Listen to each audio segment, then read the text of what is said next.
Others travel through time as noble ladies or princesses, but this girl becomes a child stepmother.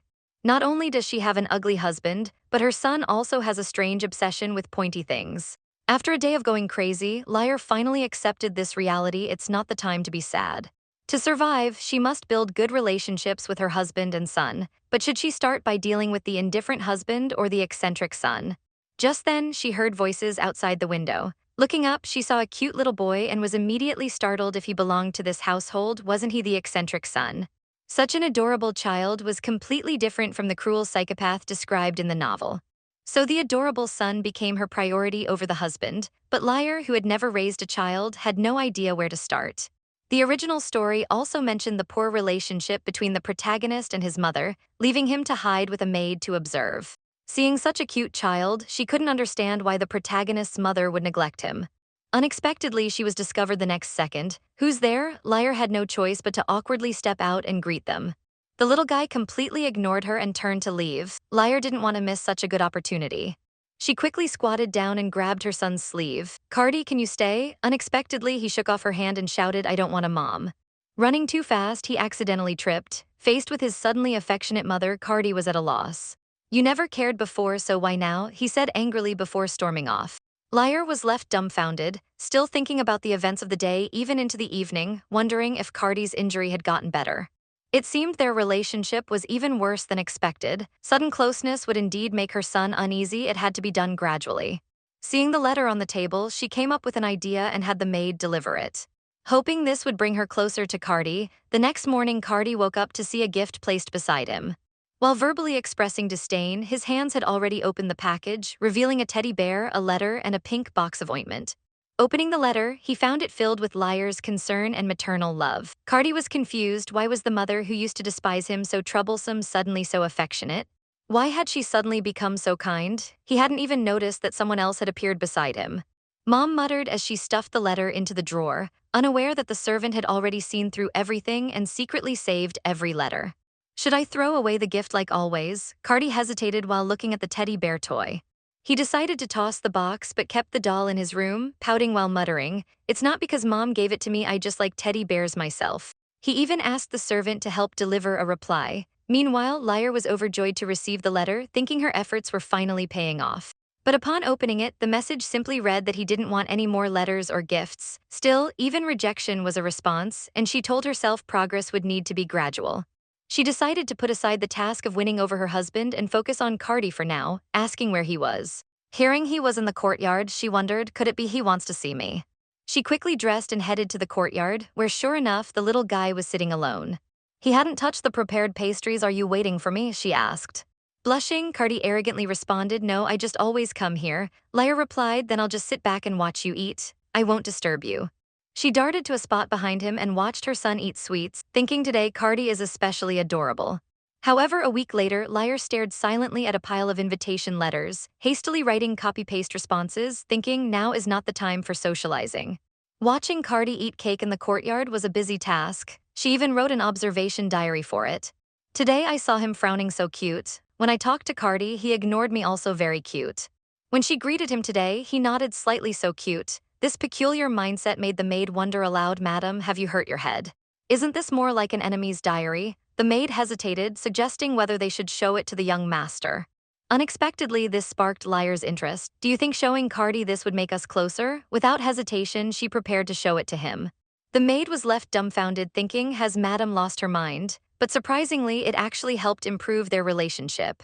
Using a teddy bear lollipop as a peace offering, Lier managed to enter Cardi's room, only to be surprised that its decor didn't resemble that of a child at all. She unexpectedly discovered that the teddy bear she had given was lying obediently on the bed. The little guy, trying to cover it up, attempted to hide it with a pillow, saying, "I just didn't have time to throw it away." "So what are you here for?" Lier proudly pulled out a journal. "This is something Mom wrote. Do you want to take a look?"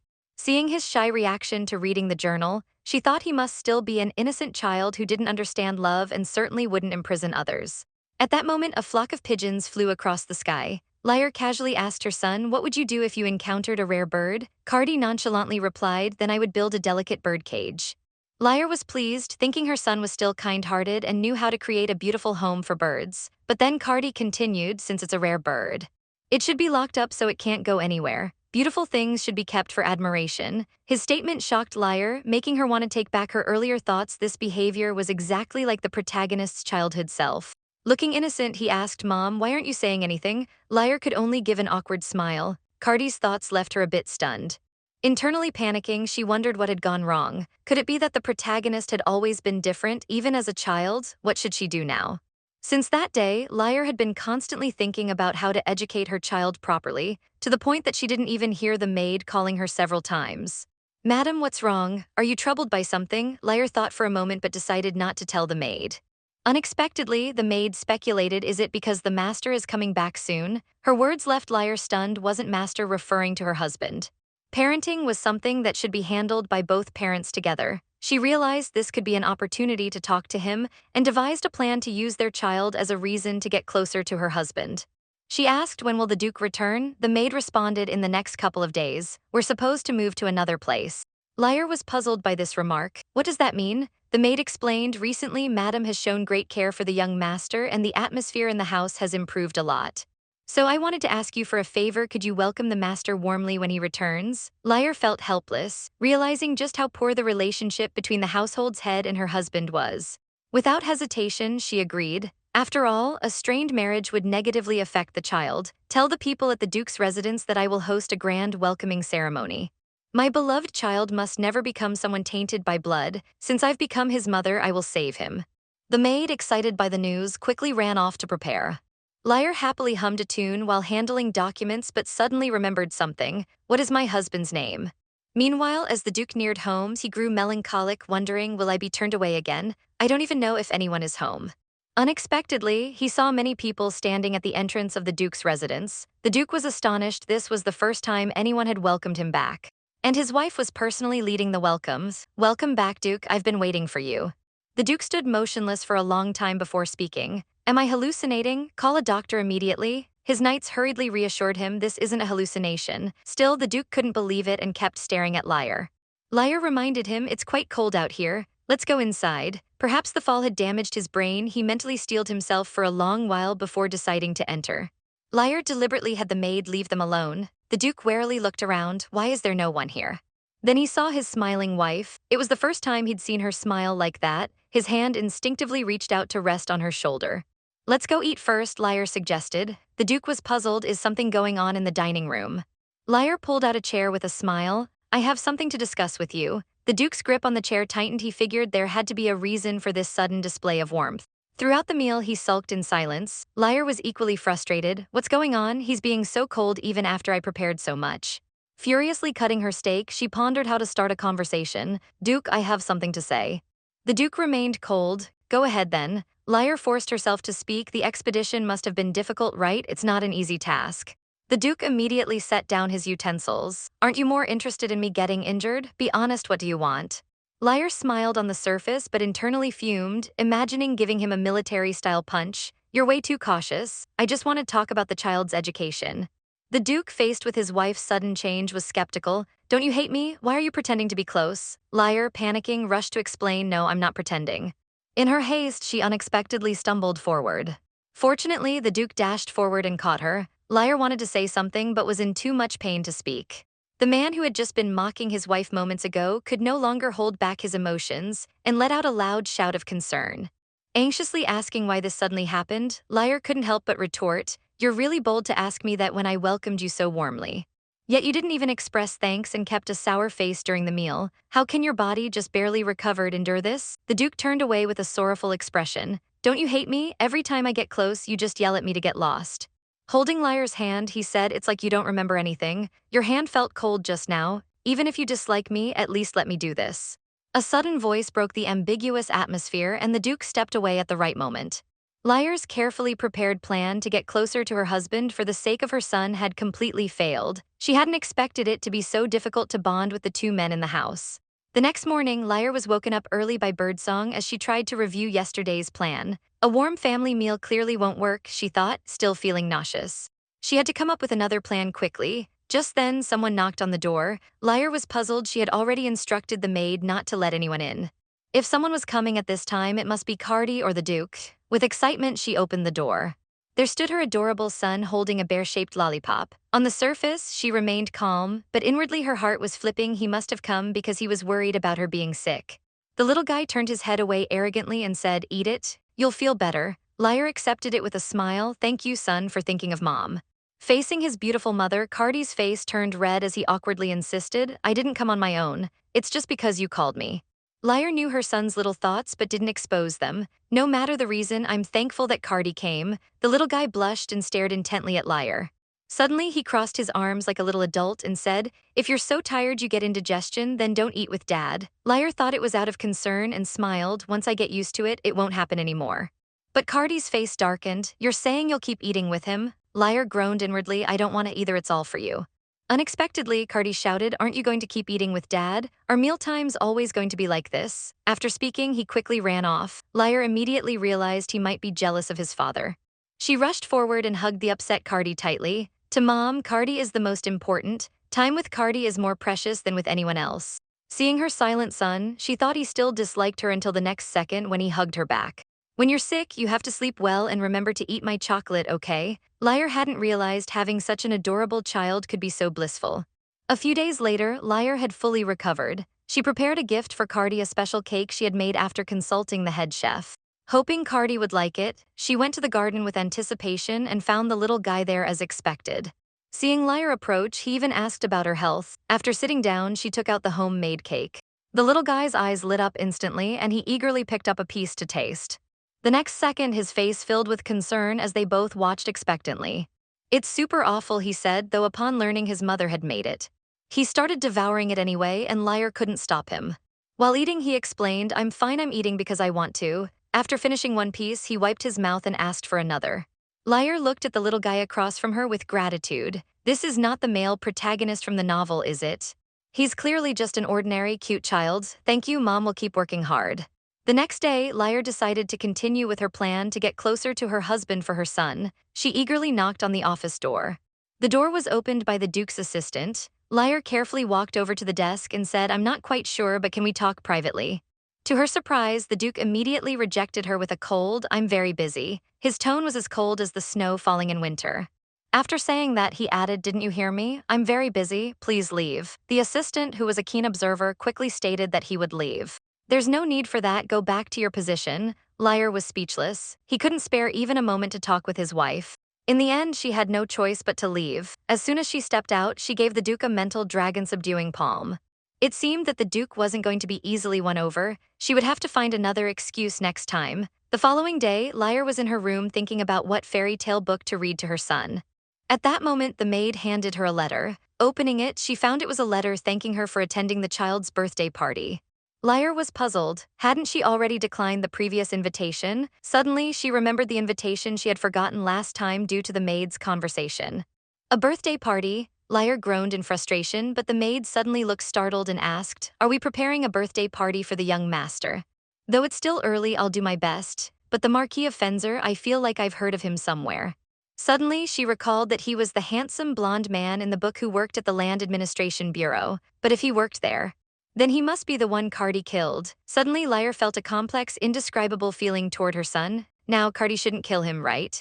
"That's right, I will raise him to be a normal child." On the other side, the Duke was still waiting for his wife to come to him. Ever since the horse-drawn carriage incident, he had become strange.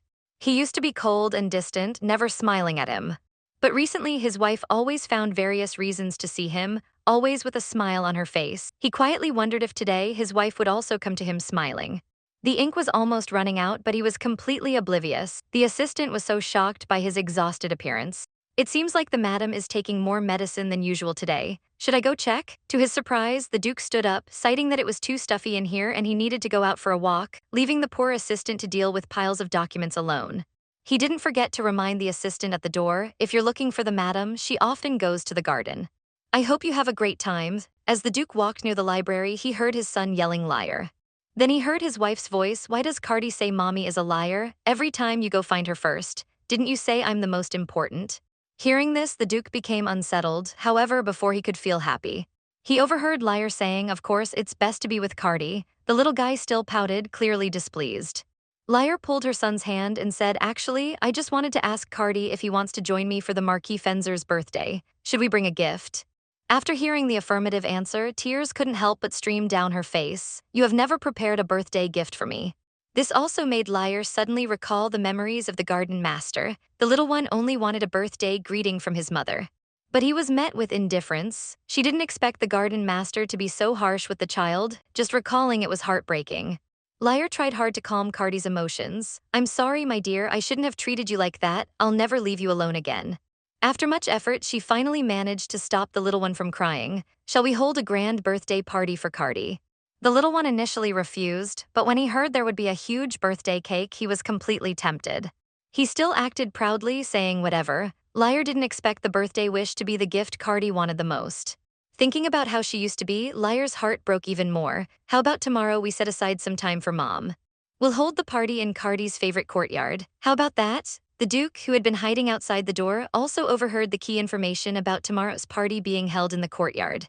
To prepare for this, the Duke forced his assistant to work overtime and finish all the tasks in advance. The next day, he arrived at the courtyard early. He discovered they hadn't planned to invite him. He had arrived just as they were singing the birthday song. The little one also blew out the candles amidst everyone's well wishes. Lier felt as though she was being stared at. Turning around, she locked eyes with the Duke. "Duke, what brings you here? What are you doing?" Lier pointed to the people in the courtyard. "As you can see, we're hosting a birthday party. Cardi said he dislikes crowds, so we only invited a few close people." The Duke suddenly seemed a bit displeased. "Why do you always do things so out of character?" Lier couldn't help but think, he always says he's so busy, so why is he suddenly here? Thus, the two began a black and white battle. For some reason, Lier could only occasionally remember the original owner's matters, and she was completely unaware of the Duke's questions. But she didn't forget to invite the Duke to participate in Cardi's education, only to hear the Duke's irrelevant question. "Why have you been calling my son AI Cheng? Why do you always call me Dukes? You don't know my name, do you?" Stunned by her husband's question, Lier was momentarily speechless. She had specifically asked earlier what his name was, but now she couldn't remember. She had never called him by his full name and wanted to play dumb to avoid it.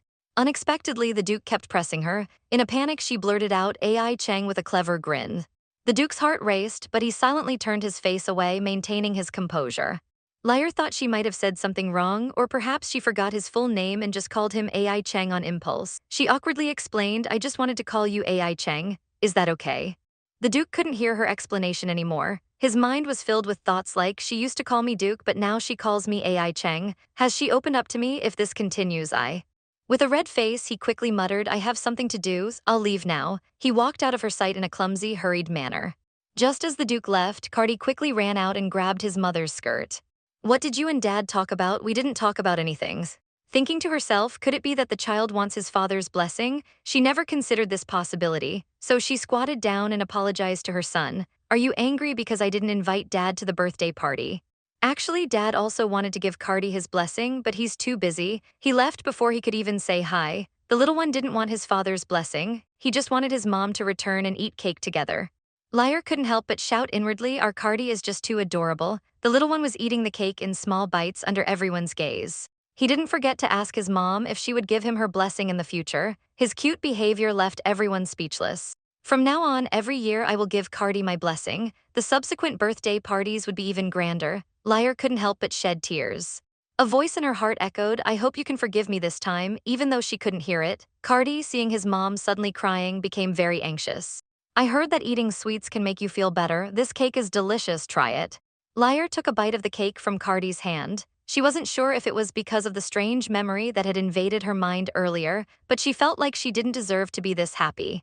A few days later, Lier had finished replying to the social letters but didn't know where to go next. Her son was unhappy that she went to play without him and insisted that she must find him first next time. Meanwhile, Lier continued to visit the Duke every day. This time, she even broke tradition and stayed with him. But she asked, "Can I come to see you first next time?" Lier was overwhelmed by this father-son duo. "How can they be so identical? I only have one body, how can I be in two places at once?" Just as Lier was distressed, the maid suggested a solution, and that's how the current scene came about. The three of them were in the same room but said nothing. Lier pretended to drink tea, unable to figure out how things had turned out like this. This wasn't going to work. So she tried to speak and ease the tension, but as soon as she spoke two words, both turned to her at once and asked, "What is it?" Lier didn't expect this. She awkwardly said, "I wasn't calling you Duke, I was calling you AI Cheng." To her surprise, the Duke really liked this casual nickname. Lier had no choice but to repeat, "I meant our Cardi." Even without looking, Lier could feel the Duke's gaze. She chose to ignore it. "Do you remember our agreement to celebrate the birthday?" Cardi, who had the upper hand, was quite smug. "You mean the one where Mom and I go together?" He deliberately emphasized Mom and I, and the Duke, hearing this, involuntarily broke his pen, completely distracted from his work. To ensure Cardi wouldn't bully the Marquis, Lier made an agreement with Cardi to get along well with other children of his age.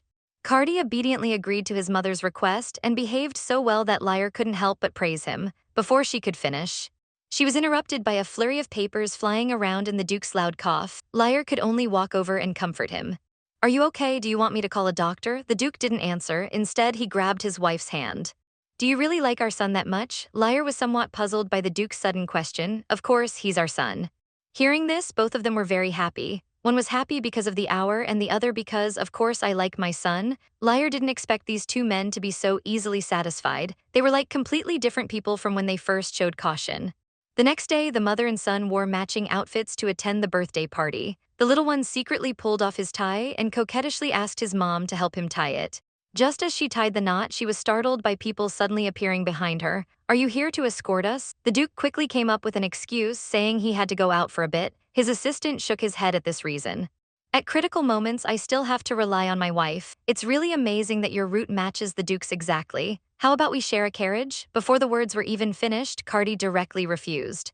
Lier also thought the carriage today was too small and might not fit them, but the atmosphere between the two was very strange today.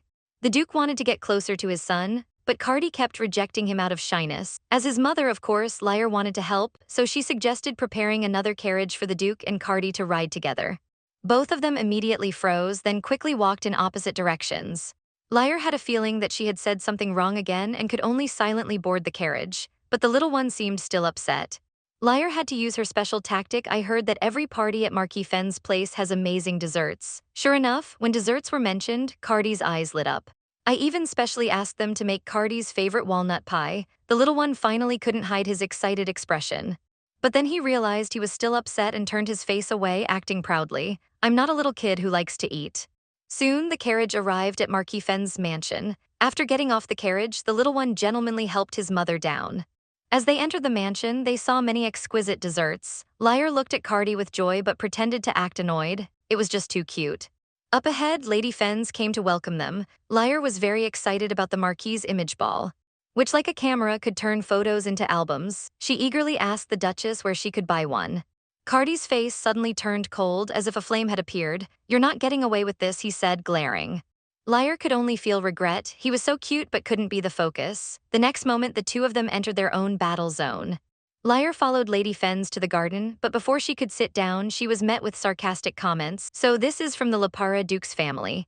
Since everyone is here, can I ask a question? I bought a dog, but it doesn't listen to its owner. Is it because it's expensive?" She then turned to Lier. "What do you think, Mrs. Lepara?" Lier was caught off guard by the sudden question and had no idea what this person was talking about. But she still honestly gave her opinion. "Maybe you should patiently teach it so it can behave better." The two people nearby couldn't help but interrupt. "I think it's unnecessary to spend so much effort on a dog. If it's disobedient, it should be dealt with immediately. An expensive dog that doesn't know its place should be replaced." Lier instantly realized that their words were loaded with hidden meaning. The dog and the owner referred to her and the Duke. "What's wrong with this woman?" Fortunately, after they finished talking, they didn't continue with the topic, so Lier decided not to engage any further. But to her surprise, the fat woman came to pick another fight. "I think if the Duke allows you to invite guests into the mansion, then the husband should listen to his wife, right? So I think you can invite me." Lier declined, saying it wasn't convenient without the Duke's approval. "Oh dear, it seems the Duke really." Before she could finish speaking, she was interrupted by the Marchioness. "I also have a very cute pet eagle, but sometimes I can't understand what she says. She always says strange, rude things. I don't know where she learned them." Lier, who was standing by, was so moved that tears streamed down her face. The Marchioness was on her side. Immediately, Lier eagerly asked, "How did you correct her?" "What else could I do? After all, she's just a bird. How can I get rid of her for a few rude words? It's not like she's having an affair with the royal knights behind my back." The fat woman nearby immediately blushed. Realizing her own affair had been exposed, she hastily muttered, "I have something to handle," and hurriedly left the courtyard. The little followers also quickly slipped away. After this incident, Lier's admiration for the Marchioness grew like an unstoppable river.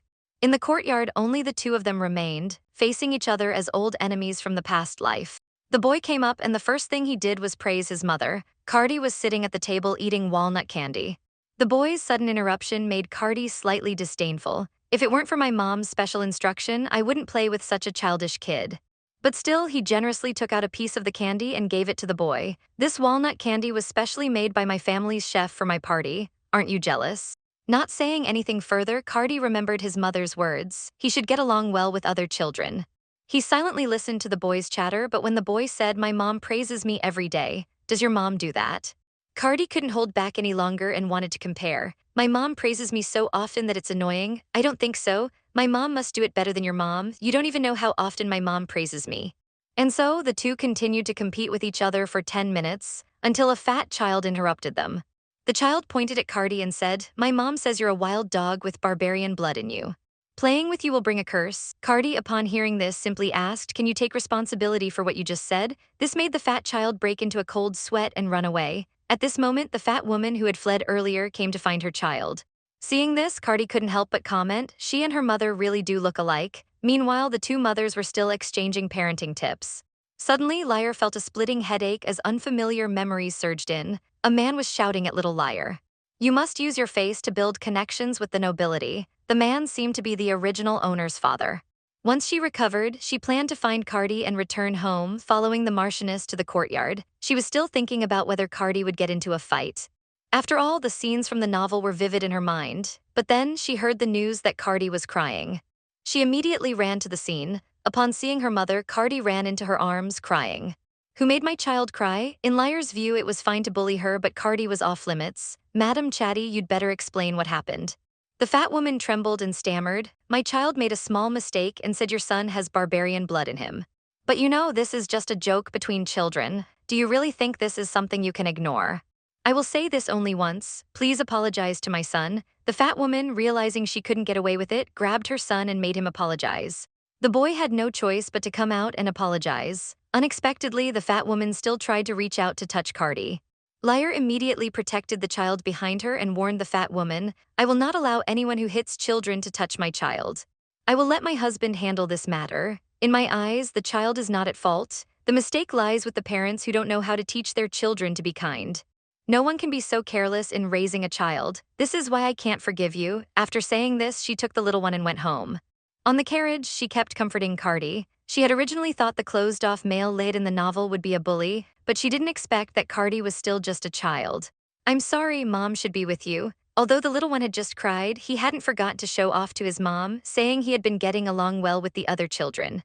"So Mom, don't leave me anymore." These words made Lier feel heartbroken. Since coming here, she had been working hard to make up for the maternal love Cardi had been missing. But she still couldn't understand why the original owner treated the child this way. In Lier's heart, Cardi was no longer the male lead of this world. He was completely her son now. At this moment, the little one suddenly pouted and got angry. "I kept my promise. Don't I deserve some gift?" Lier mischievously pretended to say there was no gift. The little one pouted even harder, but when he heard his mom say, "Of course there's a gift. I can grant you a wish," he immediately became happy. "Then I want Mom to read me a fairy tale every night." Lier was confused. She didn't expect Cardi's only wish to be this simple. That child said his mother read him a story every day. Lier then understood. The little one was comparing his mom to that other mom. "I hope next time Cardi can have fun too." By the time they returned to the Duke's mansion, it was already evening. The weather was gradually getting warmer. "How about we go boating together to cool off?" Cardi was very happy when he heard they would go together. But together should not include Dad. "I don't want to go with Dad, I only want to go with Mom." However, Lier had not forgotten that a harmonious family is necessary to raise a good child. "Mom will try her best for you." That evening, after returning to the room, Lier finally had time to think about the events of the day. She didn't understand why Lady Zaddy had so much hostility. She also heard that the Duke was called a barbarian and guessed that perhaps the garden master had been forced into marriage. That's why she didn't like her husband and child. Lier came here with no memories of the garden master, only some past habits. Lier felt that something was strange, so she asked the maid what barbarian meant in the Empire. To her surprise, the maid was greatly frightened by the question. Lier had to explain that she had heard it from the Countess. Lady Zaddy's son said that Cardi, with the heart of a barbarian, would curse anyone who came into contact with him. After that accident, he had forgotten many things. The maid didn't expect her lady had lost her memory recently, which explained the drastic changes. It also explained why she was so nice to the young master. Lier understood from the maid's words that the maid was worried that if the lady regained her memory, she would become like before. Lier firmly stated that she wouldn't change. Now she understood how important Cardi was. However, the maid still believed that this matter should not be known by the Duke. If the Duke knew that his wife only treated him well again because she lost her memory, he would surely feel so hurt that he'd close off his heart. However, the Duke would never hate his wife, otherwise he wouldn't have spent so much gold to marry her. Lier was extremely shocked upon hearing this. She hadn't expected that the head gardener had been sold off by her father. She always thought the Duke had taken her by force. It turns out the Duke was the one who saved the head gardener from a dark family. With this, she agreed with the maid's idea. To avoid suspicion, she refrained from asking about the matter herself. She told the maid to report back once there were follow-up results. After the maid left, Lier tried to recall the head gardener's memories but ended up with nothing. Cardi is a child who lacks love. Though she says she doesn't care, deep down, she's always hoped for her mother's love. The Duke also appears indifferent, but he has been caring for her in unseen ways. Both of them are truly good people. What memories is the head gardener hiding to treat them this way? A week later, summer arrived. The maid excitedly brought good news about the chatty Count's family. Countess Chatty is no longer the Countess. Lier hadn't expected things to progress so quickly. The maid leaned in and revealed an even more shocking piece of news. Countess Chatty had an affair with a guard. Moreover, the child at the party wasn't even the Count's biological son, so what Lady Finzel said at the party was true. No wonder Countess Chatty fled in embarrassment back then. However, all of this was their own doing. Now it was time to check on her precious little son.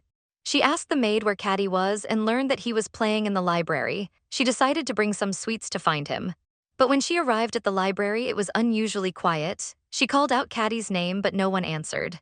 Finally, she found her son sleeping in a corner. She wanted to wake him up and take him to sleep on the bed. But when she touched Cardi's little face, it was burning hot and his skin looked red. Lier panicked immediately. She didn't know whether it was because of a fever or the influence of flame magic. Frantically, she picked Cardi up to take him to a doctor. The boy didn't mind making himself sick just to experience the feeling of having his mom by his side. At the last gathering, his friends not only bragged about their moms telling them bedtime stories every night, but also how their moms stayed by their side, holding their hands when they were sick. Cardi had never experienced this feeling even once. She also wanted her mom to stay by her side when she was sick.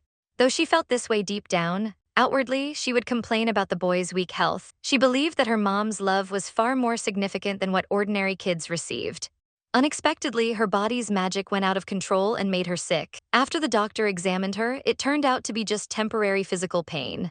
However, this condition might continue for a while longer. Even so, Lier remained very worried, as Cardi's body now felt as hot as fire. The doctor explained that Cardi's internal flame magic was growing, and that her body needed to adapt to the sudden changes. Only basic treatment could be provided for now.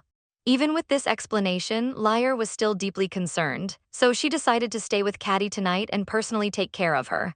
Cardi, due to fever, slept restlessly, crying and saying, "So hot my head hurts." Lier felt heartbroken looking at the little one. In a daze, Cardi opened her eyes and saw her mom. Unexpectedly, Cardi's first time calling her mom happened at such a moment. The little one pitifully said that he actually didn't get along well with the other children and hoped Lier wouldn't hate him. He promised to try harder in the future. Lier hurriedly hugged the child and comforted him, saying that Mom would never hate Cardi. She was very happy that he could remember the promise with Mom. From now on, he didn't have to force himself to get along with other children. Cardi's happiness was the most important thing. A few minutes later, she finally comforted the crying child. She placed Cardi in the blanket and reminded him to rest more so he could get better quickly. Once he was well, they would go rowing as promised. It would definitely be very fun. Cardi suddenly asked his mom to read a storybook until he fell asleep. Though Lier didn't understand, she picked up the book. Just like that, Cardi gradually fell asleep to the sound of Lier reading. Unexpectedly, at this moment, the Duke, who was always a worry, suddenly barged in and shouted, "Lier, why aren't you asleep yet?" Lier hurriedly gestured for him to keep quiet. She hadn't expected the Duke not to have gone to bed yet. She thought he must have come because he was worried about Cardi, working late into the night and still finding time to visit. However, it seemed he liked hiding his emotions. She reassured the Duke not to worry. She would stay here with Cardi all night, but this only made the Duke puzzled. He would never have acted like this before. Lier explained that she wanted to make some changes. "But you've always hated me and Cardi. That day when the child cried, why did you get angry? Even if it was true, you should have remained calm," she added, as he suddenly asked to hold her hand. Lier hesitated before reaching out. The Duke questioned again, "You never let me touch you before. Now you not only call me by my name but are willing to let me hold your hand. Did you lose your memory after that incident?" Realization hit the Duke that his wife had lost her memory. If it were the old Lier, she would have always been cold and distant, not like this, gentle and affectionate. Lier hadn't expected that the secret she wanted to bury deep inside was discovered. She was afraid that the Duke would be hurt if he knew the truth. The Duke, however, felt that without all the past events, perhaps Lier would continue to treat him well like she was now. He was deeply attached to Lier's smile, like a flower blooming in spring. He also longed for the soft voice calling his name, hoping that Lier would continue to treat him like this until she regained her memory, even if it was just for a short period of tenderness. Facing her husband's heartfelt confession, Lier could only feel out of breath. His arms were too tight around her, but she still answered the Duke seriously. "If this is what you want, I will do it. I know you're a gentle and considerate husband. Your coldness was also because you were afraid that once I regained my memory, I would continue to hate you like before. You would also forget everything that's happened now." The Duke was deeply moved, realizing that his wife understood everything in his heart. Hearing his wife's promise that she wouldn't forget his kindness just because she regained her memory, he finally felt a bit of relief. "I was so afraid that all of this would suddenly disappear. If you no longer say anything to me, then I really wouldn't know what to do." Lier couldn't help but laugh when she saw the Duke like this. This was a completely different person from the cold and sarcastic Duke she had first known. Now he was so cute. The Duke explained that back then he didn't know Lier had lost her memory, he just thought she was playing him. Now he realized the truth wasn't like that. He also suddenly confessed his feelings, saying, "I will always look forward to your smile. Even when you're cold to me, I still love you. No matter how pushy you were to me before, your smile can still melt my heart." Lier was shy from the Duke's sudden closeness and confession. A handsome, wealthy man saying sweet words right in front of her who wouldn't be moved. Although Lier was happy their relationship had progressed, this pose was too embarrassing. Plus, Cardi was still sleeping beside them. Stammering, Lier asked the Duke not to get so close, only to be met with ruthless teasing. "How did my wife become a stammerer? Her face is so red." The Duke mischievously leaned in even closer. Lier quickly stopped him. "Aren't you here to see Cardi?" "I came to see Cardi, but I'm also very worried about you." Lier pouted, complaining that the Duke never said sweet things before. Every time she went to his office, he would refuse her due to being busy with work. The Duke patiently explained that he actually wanted to visit Lier, knowing that these happy moments would pass quickly. "So I cherish them more. I'm actually very scared, but I can't bear to leave. From now on, I won't run away. I will always love you." The Duke, seemingly aloof and powerful on the outside, secretly competed fiercely with his son for affection. After confessing his feelings, the Duke wanted to stay close to his wife, but Lier didn't expect him to be so willing. To stay here with her, he even handed over his work to the miserable employees. Ignoring their son, who was sleeping beside them, he kept talking about his wife. Fortunately, Cardi woke up from his sleep. Lier quickly turned around to check on the little one's condition. Cardi, still groggy, said, "My head feels dizzy." Lier brought a damp towel and placed it on his forehead. The little one didn't forget to tease his dad. "If only Mom was the only one here with me, I'd feel better faster." Hearing this, the Duke felt something was off. Sure enough, the next moment, Lier gently asked the Duke to leave. The Duke, wanting to prove he was still useful, started to say he had been like this as a child. Before he could finish, his spoiled son interrupted him. "Mom, he's so loud, my head hurts." The Duke couldn't believe his son's acting was so impressive, almost Oscar-worthy. Hiding in Lier's arms, Cardi smirked at his dad, who was left watching from the side and facing the risk of being kicked out. The Duke wanted to say something, but Lier stopped him. "Cardi needs to rest, please leave." After hearing this, the Duke reluctantly left. Victorious, Cardi became even more smug. The next day, as soon as the sun rose, Lier was persuaded by the servants sent by the Duke to go back to sleep. After sleeping for a while, she had been working ever since, inquiring about Cardi's condition when she heard someone knock on the door. Lier's first reaction was that it was the Duke. She quickly reminded herself to stay calm. Shortly after the maid entered with Cardi, Lier didn't expect it was her son who had come. She hurried to check his condition. The little one said, "I feel so lonely without Mom around." Lier was very pleased. Cardi had finally opened up to her. The little one tugged at her skirt, asking if she was busy. "If you're not busy, I want to stay with you." Lier was worried Cardi might get bored while she was handling things. Cardi happily said it's fine and ran to get a stool to sit by the desk. "I'll sit here quietly and wait for you to finish your work, then you can read me a fairy tale." She sat there until it started raining outside. The maid sighed, mentioning that it had been raining frequently lately. Lier remembered her plan for a lake trip with Cardi that still hadn't happened. It seemed like they would have to change the time. Cardi, eating cake, didn't seem to care. "I don't recommend it, but Dad is definitely too busy to go." He has always had a lot of official duties and doesn't like doing these things. Just as he finished speaking, the main person appeared in front of the two of them. Lier was startled by the sudden appearance of the person. Just as Cardi said, I am indeed very busy, but you will always be my #1 priority. I will definitely make time to go with you. Cardi then turned her attention to the carriage. Mom will ride in the same carriage and accompany me, right? Before Lier could respond, the Duke said, we are a couple, so we should be together. The big and small ones began to argue while using the carriage as an excuse, with Lier caught in the middle being pulled in both directions. I must make them live in harmony so that Cardi can have a good family atmosphere. A thought suddenly appeared in my mind. I stood up and told them not to argue anymore and to leave the room. Both of them were shocked upon hearing this. Father and son started fighting over the affection. This childish behavior finally met with Lier's punishment. If you keep arguing, both of you should leave. After saying this, Lier directed her criticism at her husband. As a father, how can you be so childish toward your child? The Duke tried to argue. But what followed was even harsher criticism from his wife. Afterward, she looked at Cardi.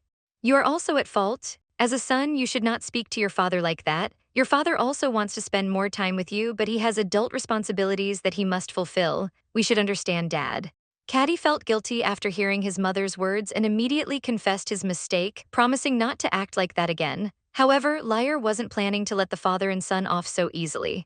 The mischievous smile on Lier's face made both of them inwardly worry. Now, both of you must hold hands until you can peacefully coexist. Both of them turned pale upon hearing this. Lier completely ignored their protests.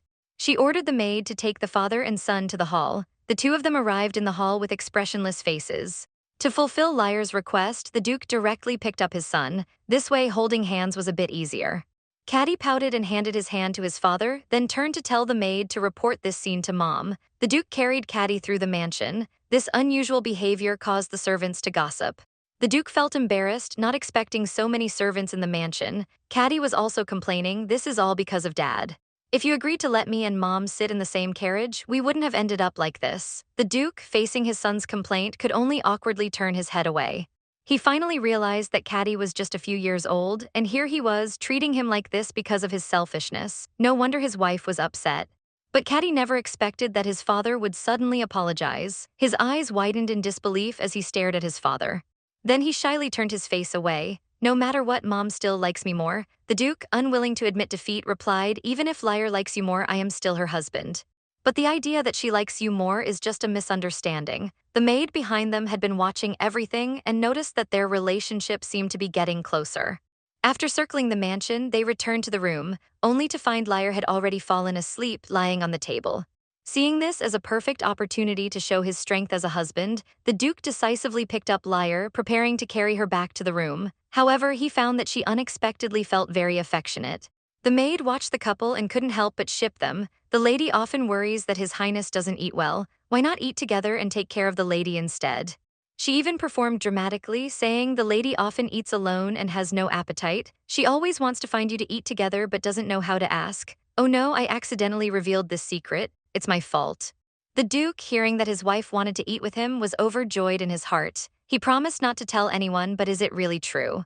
Of course, I would never lie to you, Your Highness. After receiving the satisfactory answer, the Duke prepared to carry his wife back to the room. Who would have thought that their son would stop them, saying, Mom took care of me all night, and I want to be with her. The Duke had already anticipated that his son would seize the opportunity. So the two of them together escorted Lier back to the room. Cardi looked at the sleeping Lier and sighed, Mom really looks beautiful. And now she's very kind to me. The Duke agreed with his son. In the past, I would get angry with anyone. Now it's completely different. Do you remember my favorite cake flavor? Especially when I was reading, you were like an angel. The Duke proudly agreed with his son's words. The sudden compliment made Lier, who had already woken up, blush with shyness. Although it was embarrassing, they seemed to be getting along very well. Now, should she open her eyes or pretend to be asleep? She finally decided to continue pretending to sleep, but after a long time, she heard no sound. She cautiously opened one eye to check the situation and found that both father and son were looking at her in unison. With a look of determination, they began to shower her with compliments. The sudden praise made Lier, who was pretending to sleep, blush. It turned out that father and son had known she was awake all along. Lier had no choice but to awkwardly pretend she didn't know anything and ask if their relationship had improved. Cardi quickly answered the question, because Mom wants us to do this, we will get better and better. In my eyes, you are the best mom in the world. If you're still tired, you can continue sleeping, but can I sleep with you? Lier immediately hugged the little one after hearing this. Proud Cardi began teasing his dad. I think it's time for you to leave now. Didn't you forget what mom said? Don't talk to dad like that. Cardi held his mom's hand, feeling shy, and said, I just love mom so much that I want to be the person you love most. I don't dislike dad. Lier happily hugged the little one, and the Duke, who had been watching, spoke pitifully, can I sleep with you too? Cardi generously patted the space next to him and said, this time I'll allow it. I agreed because mom wants us to get better, so the Duke got to sleep in the big bed as he wished. Soon, little Cardi fell into a deep sleep. The warm scene made the Duke feel like it wasn't real. Everything now felt like a dream, a scene he had fantasized about countless nights. He never expected it to come true. And there was his wife's smiling face, saying that she wanted him to agree to go rowing in a few days. He couldn't help but think of how, when they were children, she invited him to play together a few days later. Then he tightly embraced the two of them, saying, this time I will keep my promise. The next day, as soon as he arrived at work, his assistant noticed that he was in a good mood, but there was a lot of work to do today. We still have so much time, why are we in such a hurry to finish? He unexpectedly found out about the master's record of going boating. No wonder recently he personally went to many places to investigate. The assistant, who also wanted to gossip, was ruthlessly sent by the Duke to work. Just then Lier knocked on the office door, and a little one popped out, coldly saying, Dad is very busy, how about we come back later?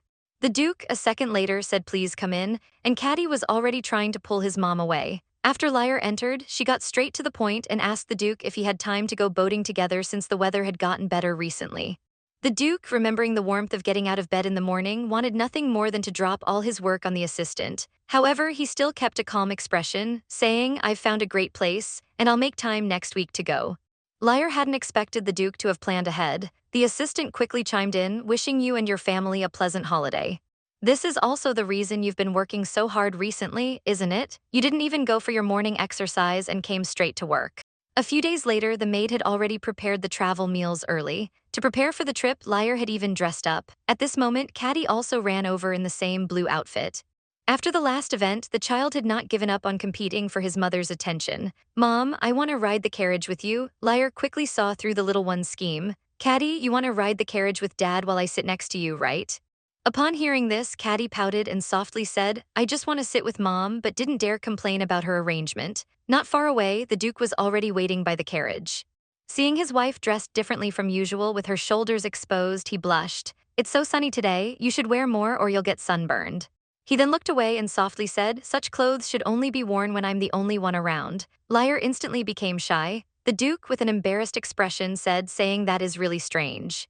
Cardi in time interrupted, Mom, it's too hot. Let's go inside. The Duke immediately picked up Cardi and looked at his wife. Inside the carriage, I'm wet from the cold magic. It's too hot outside, let's hurry inside. Lier extended her hand, confused as to why the Duke was smiling like that and even more confused that she thought he looked even more handsome. Just like that, the three of them boarded the carriage and set off. Compared to the atmosphere when they first met, it now felt like a harmonious family of three. Soon, the carriage arrived at the destination. The Duke was the first to get off the carriage, ready to help his wife out while reminding her to be careful.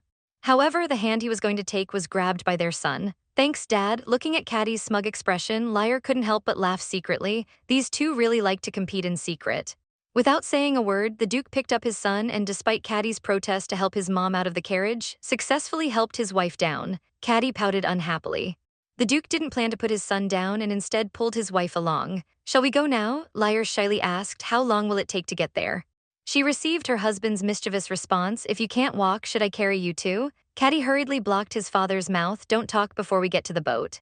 Lier, seeing the cute sight of the father and son, couldn't help but look forward to their next outing. A while later, the three of them finally arrived at the lakeside. Lier wondered, it doesn't seem like this is the first time the Duke has been here. The Duke replied, that's because I've always wanted to come here with you. Today I'll keep my promise from last time. The woman unexpectedly discovered her husband's secret. Lier listened to the Duke's words as if it had been promised long ago. The Duke explained that this was before they knew they would have children. Lier hadn't expected her husband's promise from so long ago to still be something he wanted to keep. I'm willing to do anything for you. Lier hadn't expected her husband's promise from so long ago to still be something he wanted to keep. I'm willing to do anything for you. Faced with her husband's sudden confession, Lier blushed instantly. She tried to restrain herself, not letting her heart race every time she saw the Duke smile like that. Just then, the boat approached, and the Duke immediately picked up Cardi and put him on the boat. He then turned around and pulled Lier, still on the shore. After the little one got on the boat, he happily patted the seat beside him, urging his mom to come quickly. Isn't the view here beautiful? It's just like Caddy's eyes, so pretty. Upon hearing this, Caddy looked excitedly at Lier, surprised to learn that in her mom's eyes she was so beautiful. Once the three were safely on the boat, it set off toward the lake. The boatman reminded them that the boat would sway slightly. Caddy immediately acted coquettishly toward her mom, saying, "The boat is shaking so much, Mom, I'm scared." As Lier held her son, she felt like something was missing in her hands. Suddenly, she realized she had forgotten the lunch she had prepared. In a panic, she wanted to ask the boatman to turn around. The two, unsure of what was happening, nervously asked what was going on. Lier explained that she had left the food in the carriage. "That's very important. I can't let my husband and son go hungry." The Duke smiled helplessly. "You're still so clumsy." Suddenly, a strange memory flooded in. It seemed like she had heard this phrase before when they were very young.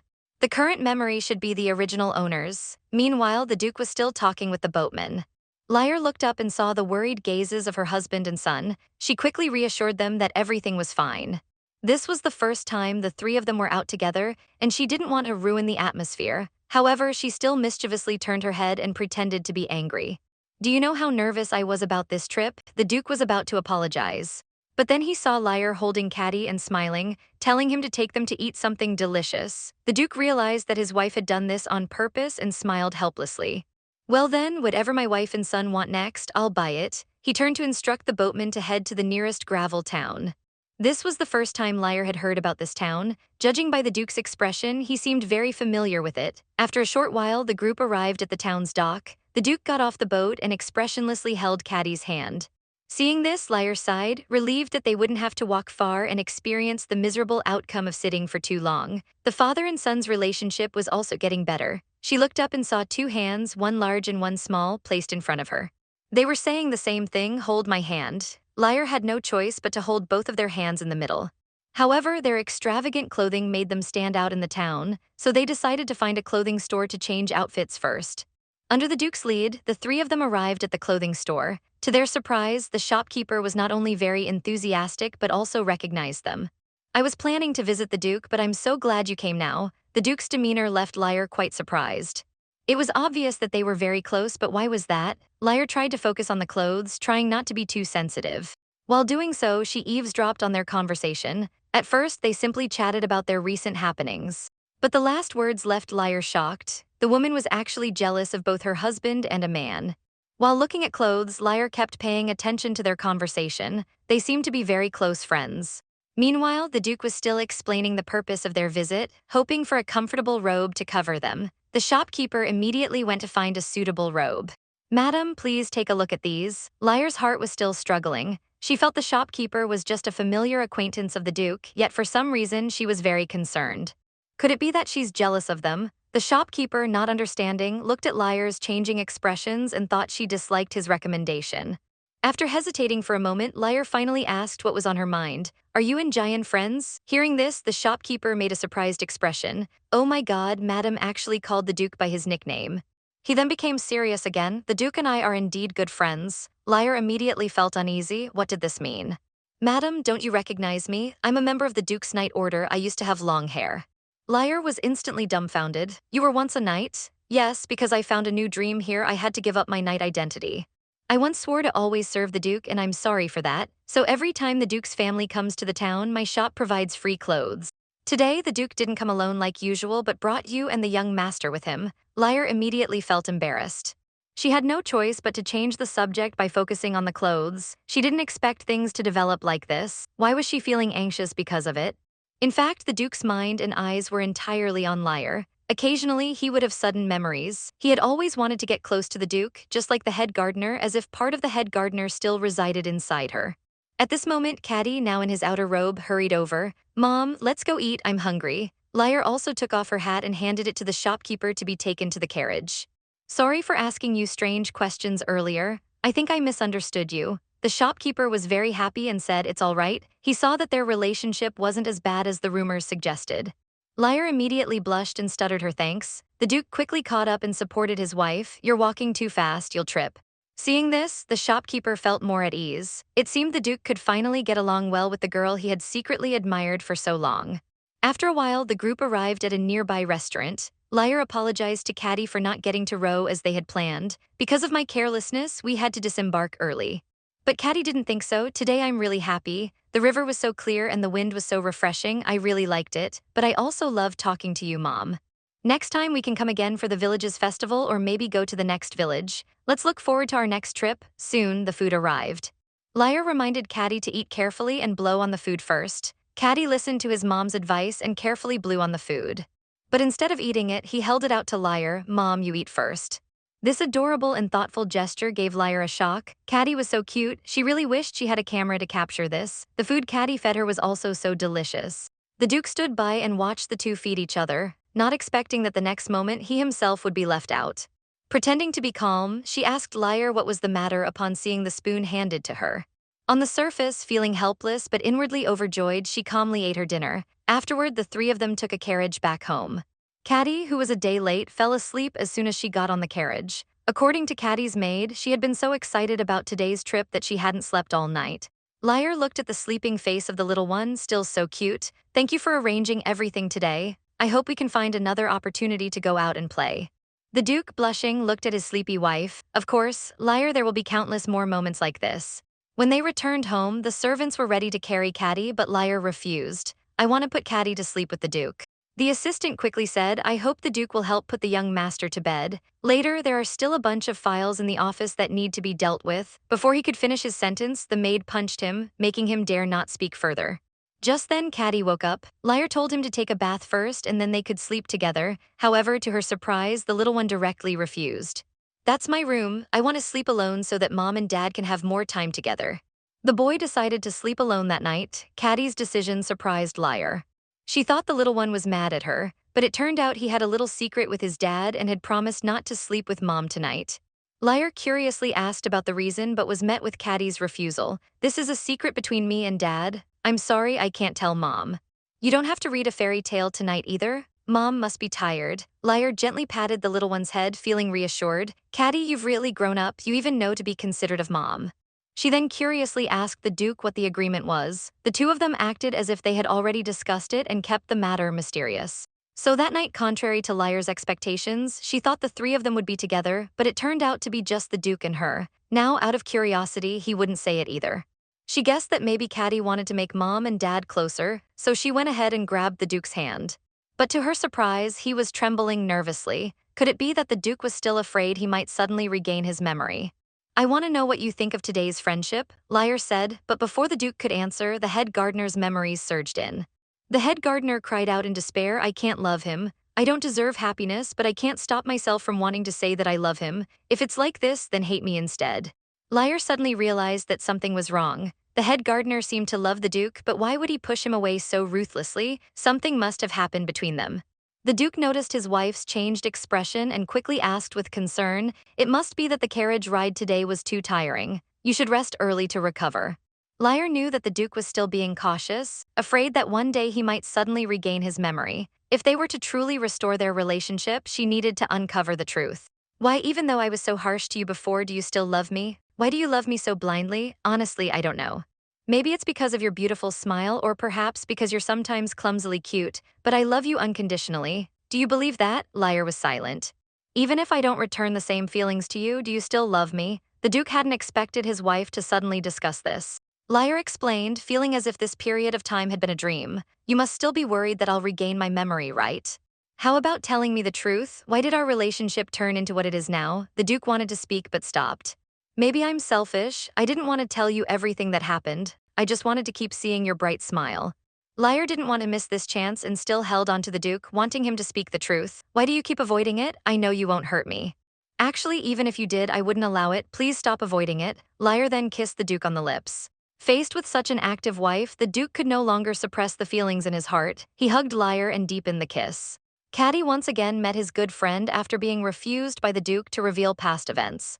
The Duke's house servants seemed to have received some sort of order and kept silent about past events. In Lier's helplessness, she suddenly remembered the letter Lady Finzel had sent last time. From the last gathering, it seemed he was very aware of the rumors. He surely knows something about their situation. With this thought, she immediately ran to discuss with Caddy.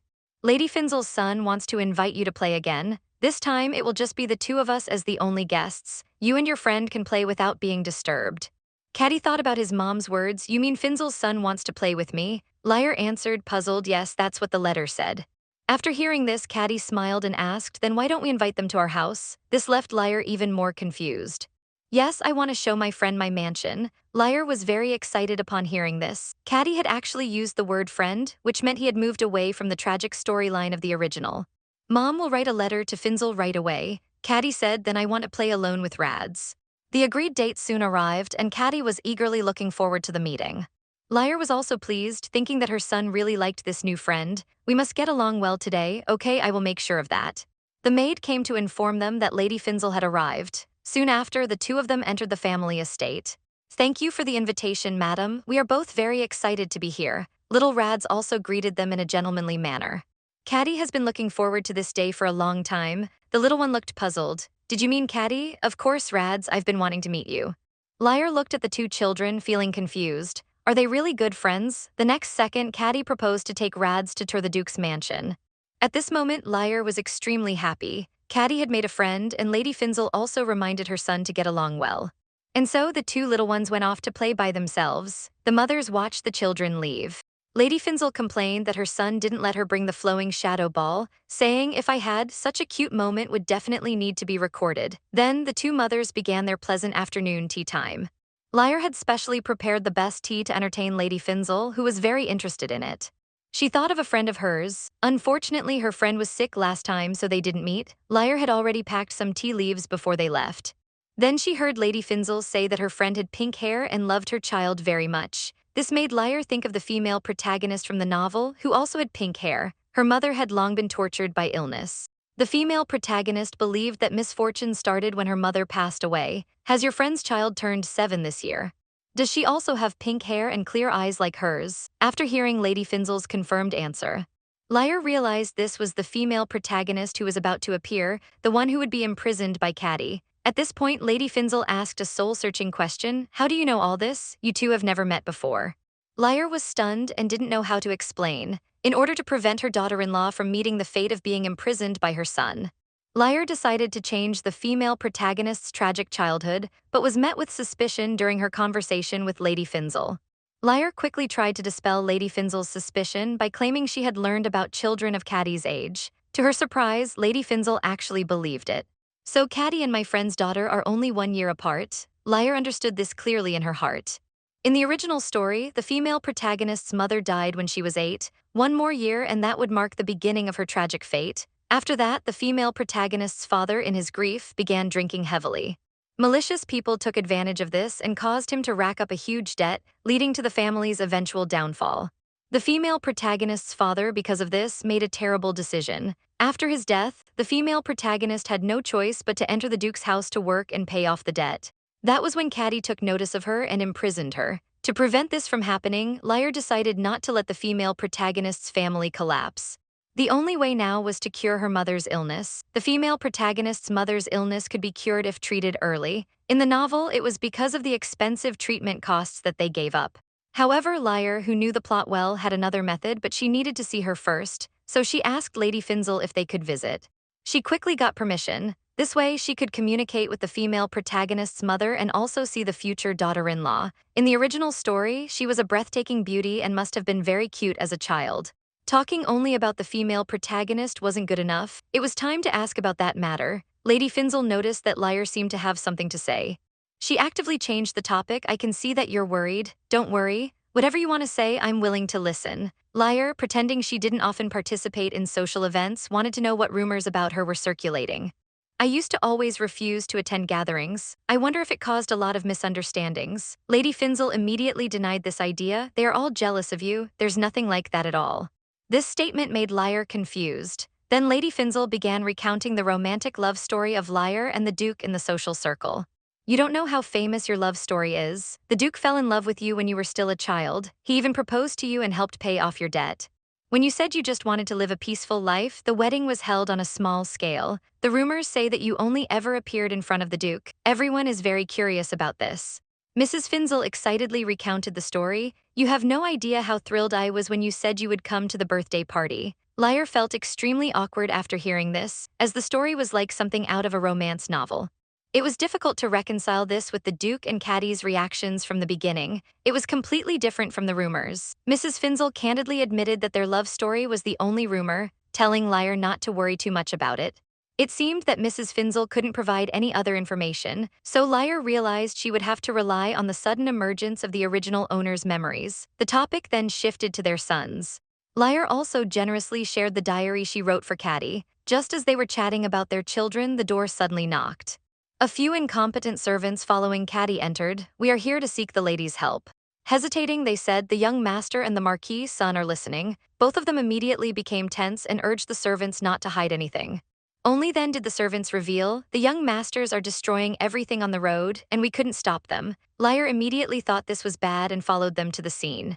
Everywhere there were traces of burning flames, and the ground was littered with their chaotic footprints. Lier immediately called out to Caddy.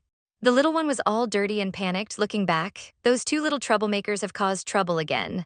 By the time Lier arrived, the place was a complete mess. Caddy was pitifully looking at his mother. Lier quickly collected herself. Her son's expression clearly indicated he was seeking forgiveness, but when something was wrong, punishment was necessary. "Even if you look at me like that, I will not let you off. This is the family's training ground. You could hurt the people who protect us." "Mom, it's my fault. I just wanted to show Reddy's our training grounds." Just now, Caddy had brought Reddy's here and explained how the knights trained every day. However, Reddy's didn't seem to care. "Our family has even better knights." This made Caddy very displeased. "I heard you can use fire magic, right? Yeah, so what? Then can you drive away this heavy rain?" Caddy was instantly enraged by Reddy's tone. Without caring about the servants' attempts to stop him, Caddy tried to use magic. "If the lady finds out, she won't like it, so we need to keep this a secret from her. You can't tell Mom." Reddy's continued to provoke him. "Your fire looks like it will go out once the rain starts." Caddy instantly increased the intensity of his flame. "Then watch carefully." With Caddy's movement, the training ground was instantly engulfed by flames. Even the surrounding trees were set on fire, and the servants were terrified. Caddy looked smugly at Reddy's. "How about it?" Reddy's clapped his hands from the side. "I guess you don't have the ability to compare with me." To everyone's surprise, Reddy simply smiled. "Why would you think that?" "Watch closely," he said, and then used magic to split a distant tree in half.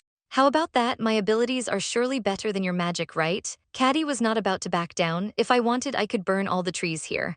"I can do that too." The two little ones decided to compete in the name of their families. After hearing this, the servants hurried forward to stop them. "Calm down, you can't fight." Little Caddy, however, no longer listened to the advice. "We're just having fun, don't come over." The ordinary people, afraid of things going wrong, hurried to report. After Caddy explained, he softly said, "I just don't want to lose to the Marquis' son and bring shame to the family." Lier understood her son's reasoning. This was all for the pride of the children. She told Caddy to go change his clothes and not catch a cold. Over there, Lady Finzel was also scolding her son. Lier suggested that Letty's also go change his clothes first. But Lady Finzel didn't bring spare clothes for her child this time. "It's fine, I can borrow Caddy's clothes for him to wear. If he catches a cold because of it, I'll feel guilty." Lady Finzel felt deeply apologetic but couldn't let her child catch a cold. She happily accepted Lier's suggestion. Just like that, the two little ones were handed over to the maid. A moment later, they both changed into clothes and walked downstairs hand in hand. Lier was very happy. It seemed they had made up. "Yes, Duchess, I'm very sorry today." "And Caddy, I sincerely apologize to you." Lier saw how well-behaved and polite Letty's was. She then turned to her son. "Caddy, I think you will apologize too, right?" The little one lowered his head and obediently apologized to Lady Finzel. Then the conversation shifted. "Finzel, Letty's, you're really terrible. The Duke has once again eavesdropped on our conversation." She decided to bring forward the plan for a second child. Caddy was very displeased with Letty's. The words spoken startled Lier. "It's okay, Duchess, I know he won't apologize to me." Lier was still pressing on, asking, "What does Letty's mean?" The next second, her eyes widened. "These two kids are talking again. So when will you come find me again?" "After the rainy season, I'll come again." They made a plan to have a proper match next time. Compared to Lier's confusion, Lady Finzel actually thought that after boys fought a few times, their relationship would definitely improve. Early the next morning, Caddy came to find his mom holding a book. "I want you to read this one to me today." Lier looked at the cover. It was a book called Asterisk the Winter Witch Asterisk. "I know fairy tale books are a bit childish for me, but I still want you to read it, even if it might make your throat hurt." Lier was touched by her little one's thoughtfulness. She opened the book and started telling the story. When winter covers the land with snow, people will see a witch in certain places. She possesses great magical powers and can grant any wish. The witch can roam anywhere in the kingdom. To relieve her daily boredom, she began using human souls to fulfill wishes. Many people were willing to risk everything for the ones they loved. This plot caught Lier's attention. It also sounded very familiar. Before she could think too much, Cardi interrupted, "Mom, what happened to them next?" Unexpectedly, Cardi liked the complex and difficult-to-understand sentences. Later, no matter how high the odds were, the witch never lost. This was all a scheme by the witch to collect human souls. The strong emotions within a soul would make the witch's magic grow more powerful. "Mom, does this mean the stronger the emotions, the stronger the magic?" "Then I must be stronger than Letty's because I love you so much, Mom." Lier didn't expect her little one to be so sweet. She hurriedly hugged her precious son. "Mom loves you very, very much too, Cardi." "I know Mom loves me, but what about Dad? Does Mom love Dad?" This question made Lier instantly shy. A series of Duke's handsome faces quickly flashed through her mind, and her heartbeat also involuntarily quickened. If this isn't love, how else could it be explained? Yes, though she's too scared, Mom loves Dad too. Lier knows that the Duke likes the head gardener, not her. However, even so, she still likes the Duke. The little one didn't understand what Mom meant. Why wouldn't she dare to love Dad? Lier had to explain that the Duke had been too harsh on her in the past. The former her never imagined living this kind of life now. "If you ask if Dad loves Mom too, I think he would say yes." Just then, the Duke's voice suddenly appeared. "So you're reading a fairy tale to our son?" Lier was greatly startled by the sudden appearance of the Duke. "Could you make some noise next time before getting so close?" She then remembered what she had just said and blushed, wondering if the Duke had heard her words. From looking at the Duke's face now, it was impossible to tell. "I was just going to talk to Cardi about yesterday's events." Lier breathed a sigh of relief. It seemed like he hadn't heard. "But since Cardi already admitted her mistake, please stop scolding her. I've already thought about it, but she still needs to be educated." Lier held her son, blinking her big eyes, hoping the Duke would let Cardi off. "But the child is only 6 years old. If Dad scolds her too harshly, you must tell Mom." The little one completely ignored it, bouncing up and grabbing his dad's hand. The Duke hadn't expected his son to take the initiative to hold her hand. So he lifted Cardi up, but just before they left, the Duke suddenly turned around and looked at Lier. "Before bedtime tonight, I'll give you the answer you want. See you tonight, Lier." At this moment, Lier was completely stunned. Looking at the Duke's expression, it was clear he had heard everything. It seemed like he wanted to prove something, to take some kind of action. The woman really has some kind of deal with the witch. After reading the witch's story to her son during the day, that night Lier dreamt of her. The witch said, "Time passes so quickly. The promised day is almost here. Do you remember?" Lier was instantly startled awake. She wondered if the conversation with the witch had been a dream. The Duke noticed his wife suddenly waking up and knew that she must have had a nightmare again. Lier was confused and asked the Duke, "Why do you say that? Did you often have nightmares before?" The Duke wanted to speak but hesitated. He wet a towel and placed it on Lier's head. "You need to rest for now." "But I want to know, will you tell me? Does the nightmare have something to do with my memory loss?" The Duke could only talk about some things from his childhood.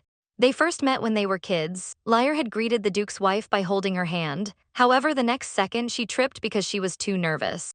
The Duke couldn't help but laugh, earning a stern glare from little Lier.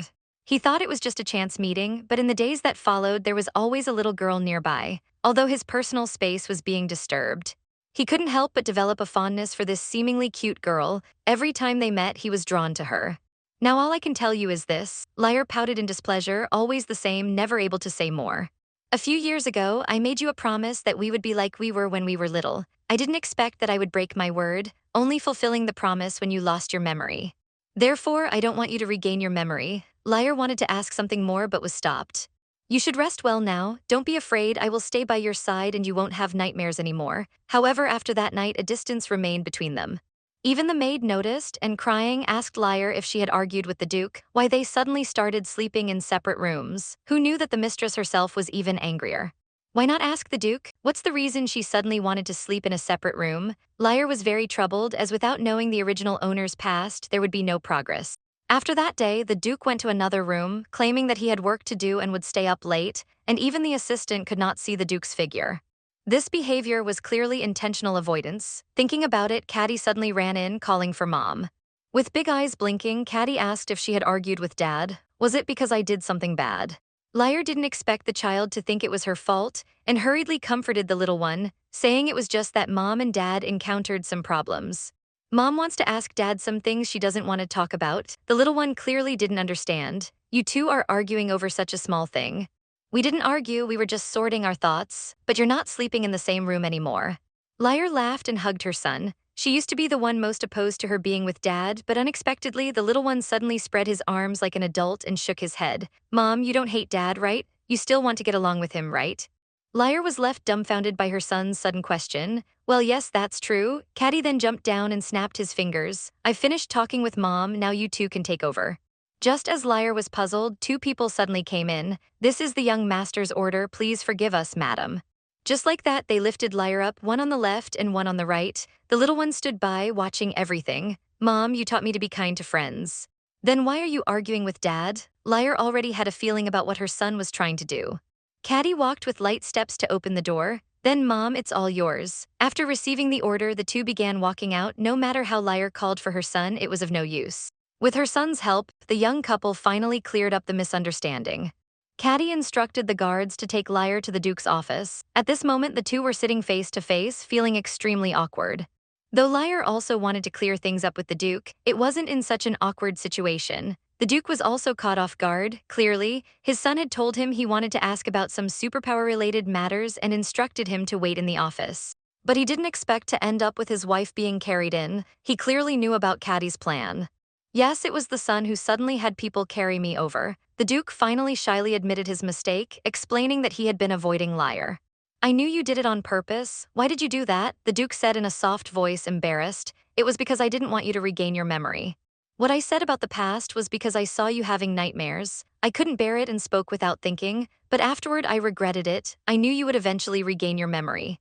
Thinking of avoiding you and delaying as much as possible, Lier's heart had already been moved after hearing this, but she still blamed the Duke for not telling the truth.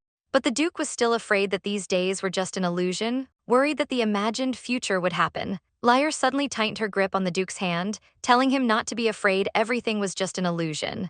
Even if the memory returns in the future, it won't change the feelings of the present. I will do my best to tell you, so without hesitation, she kissed the Duke on the lips. I love you and this will never change. This made the Duke feel even more guilty, thinking he was selfish. Lier also confessed that she didn't blame him and wouldn't inquire about the past anymore. She hoped the Duke would go back to his room and sleep. Their relationship had been so unusual that everyone was very concerned. After the couple cleared up their misunderstandings, a month later it was time to visit the daughter-in-law. After confirming what to bring with the maid, she reminded her to take care of Caddy since she might not return until the next day. Lady Finzel was already waiting at the door. She was looking forward to discussing the children together. More importantly, she was worried that Lier might feel awkward meeting Lady Finzel privately, so she arranged for the three of them to meet together. She also kindly asked Lier to call her by her first name, Nixie. Lier was very happy as this meant her relationship with the male lead's mother had progressed. Caddy would definitely have a bright future. Soon, the two arrived at Lady Finzel's home, where she had been waiting in the reception room. It's an honor that the Duchess could come to see me, she said, also taking out the tea that Lier had sent. Vinci told me this tea helps relieve pain. It's wonderful to have tea to replace the bitter medicine I've been taking. But Duchess, is there something you want to talk about? Lier was suddenly called upon and panicked, quickly thinking of how to present her purpose. She decided to use the original excuse with Lady Finzel. I heard your daughter is about the same age as my son and also loves her child very much. I think we can become close friends as well. Lady Finzel gladly accepted this explanation. At that moment, a little girl ran in. Lier instantly recognized her as the female lead from the novel. She hadn't expected her to be even cuter than described in the book. The little one curiously looked at the guests in the house. The next second, Lier made eye contact with her and immediately exclaimed, "What a beautiful lady." Then she realized she might have overstepped and quickly apologized. Lier was instantly charmed by the little one, not understanding how her son could have locked up such a cute girl. She immediately introduced herself to her daughter-in-law, and the little one obediently greeted her. Lady Finzel wanted her daughter to go rest, but Nia hadn't heard her bedtime story yet. To their surprise, the next second, Lady Finzel started coughing violently and then collapsed backward. The sudden event caused both of them to panic. Lady Finzel quickly instructed someone to call the doctor. It seemed that Lady Finzel's condition was worse than expected. Thankfully, the doctor arrived quickly. Nia was also very worried about her mother's health, as this was the first time she had seen her spit blood. Lier patiently comforted her, saying, "Don't worry, as long as your mom rests well, she will get better." In her heart, she was anxious and wanted to quickly find a way to treat it. However, the current situation made it difficult to have a private conversation. She could only start by understanding the situation from Nia. The little one also wanted to spend more time with Lier. Fortunately, Lady Finzel wanted to check on her friend as well. Nia said she could stay with the lady and let the maids take care of her mother. Thus, the living room was left with only the two of them. Lier stood aside, wiping the little one's tears. Confidently, Lier asked the child, "Do you believe in fairies?" Nia's eyes immediately lit up. "Are they the kind of fairies that bring good luck?" Lier then told Nia a very popular fairy tale. In the cold winter, a child got lost in the forest. He was very hungry and hadn't eaten anything all day. Fortunately, he found some bread under a tree. However, an old woman appeared and asked if the child could share the bread. The child looked at her and gave her half of the bread. The old woman also gave her blessing, "You are a kind child. The fairy would give you a special gift." After saying this, she disappeared. In her place appeared a young fairy. The child received the fairy's blessing and was soon reunited with his family. After the child heard the story, it would be much easier to explain. As expected, children all believe in fairy tales. "Do you believe I am a fairy who brings good luck?" Nia clearly didn't expect to be so lucky. "You have the same hair color as a fairy, and you are as beautiful as they are. That's when I will believe you." Unexpectedly, the little girl now spoke in such a charming way. Then she made a promise with Nia. "Everything we talked about today is a secret. Now I'll give you a lucky blessing. If you do exactly as I say, your mother will get better." Little Nia's eyes were filled with admiration as she eagerly watched Lier hand something to Nia. The little one looked at the object in her hand, puzzled. "What is this?" In order to protect the future daughter-in-law's freedom, Lier decided to help in advance. Nia looked at the flower in her hand with confusion. It seemed to have withered. Lier explained, "It's not withered, it just didn't grow well. This is one of the gifts I brought today. You must mix it with water while your mother is taking a bath." The little one blinked her big eyes and asked, "Will this bring good luck?" "Yes, but you must do exactly as I say. Don't forget, it must have moonlight. Can you help me with that?" Nia quickly nodded, saying she would do it well. "Thank you so much, fairy." Lier looked at the little bundle in her arms, thinking how cute she was. She increasingly hoped that Nia would become her future daughter-in-law. Now that Cardi had been properly educated, she could find an opportunity for the two of them to meet early. This way, their relationship would have a good start. "Nia, find a chance to come to my house as a guest." That evening, Lady Finzel sat on the bed, feeling lost. She really enjoyed having afternoon tea with the other ladies, but unfortunately her health had been worsening recently. She didn't know how much longer she would live. She hoped she could see Nia grow up. While lost in thought, she heard someone knock on the door. Then she saw her daughter run in and asked, "Why aren't you asleep yet?" "I've come to fulfill my promise to the fairy." Lady Finzel immediately had a puzzled look on her face. Before she could react, she was pulled by her daughter. "Where are we going, Mom?" Nia had already prepared the bathwater and led her mother to the bathroom. "Today, let's use this to take a bath, okay? The reason we're bathing here is because Mom's bathroom doesn't have a view of the moon. The fairy said we must let the moonlight touch the water's surface." Mrs. Fennel had been completely confused by her daughter calling her a fairy, but seeing how actively her daughter was preparing, she decided to play along. For some reason, she actually wanted to cooperate with her daughter's little prank, so she got into the bathtub and hugged Nia.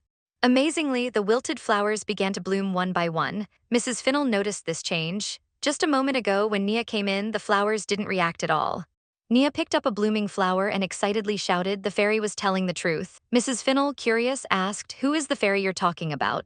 "Just like the fairy tales Mom tells me. The fairy said that as long as we do as she says, we will get better and she will bring us good luck." Mrs. Fennel didn't know who had told Nia this.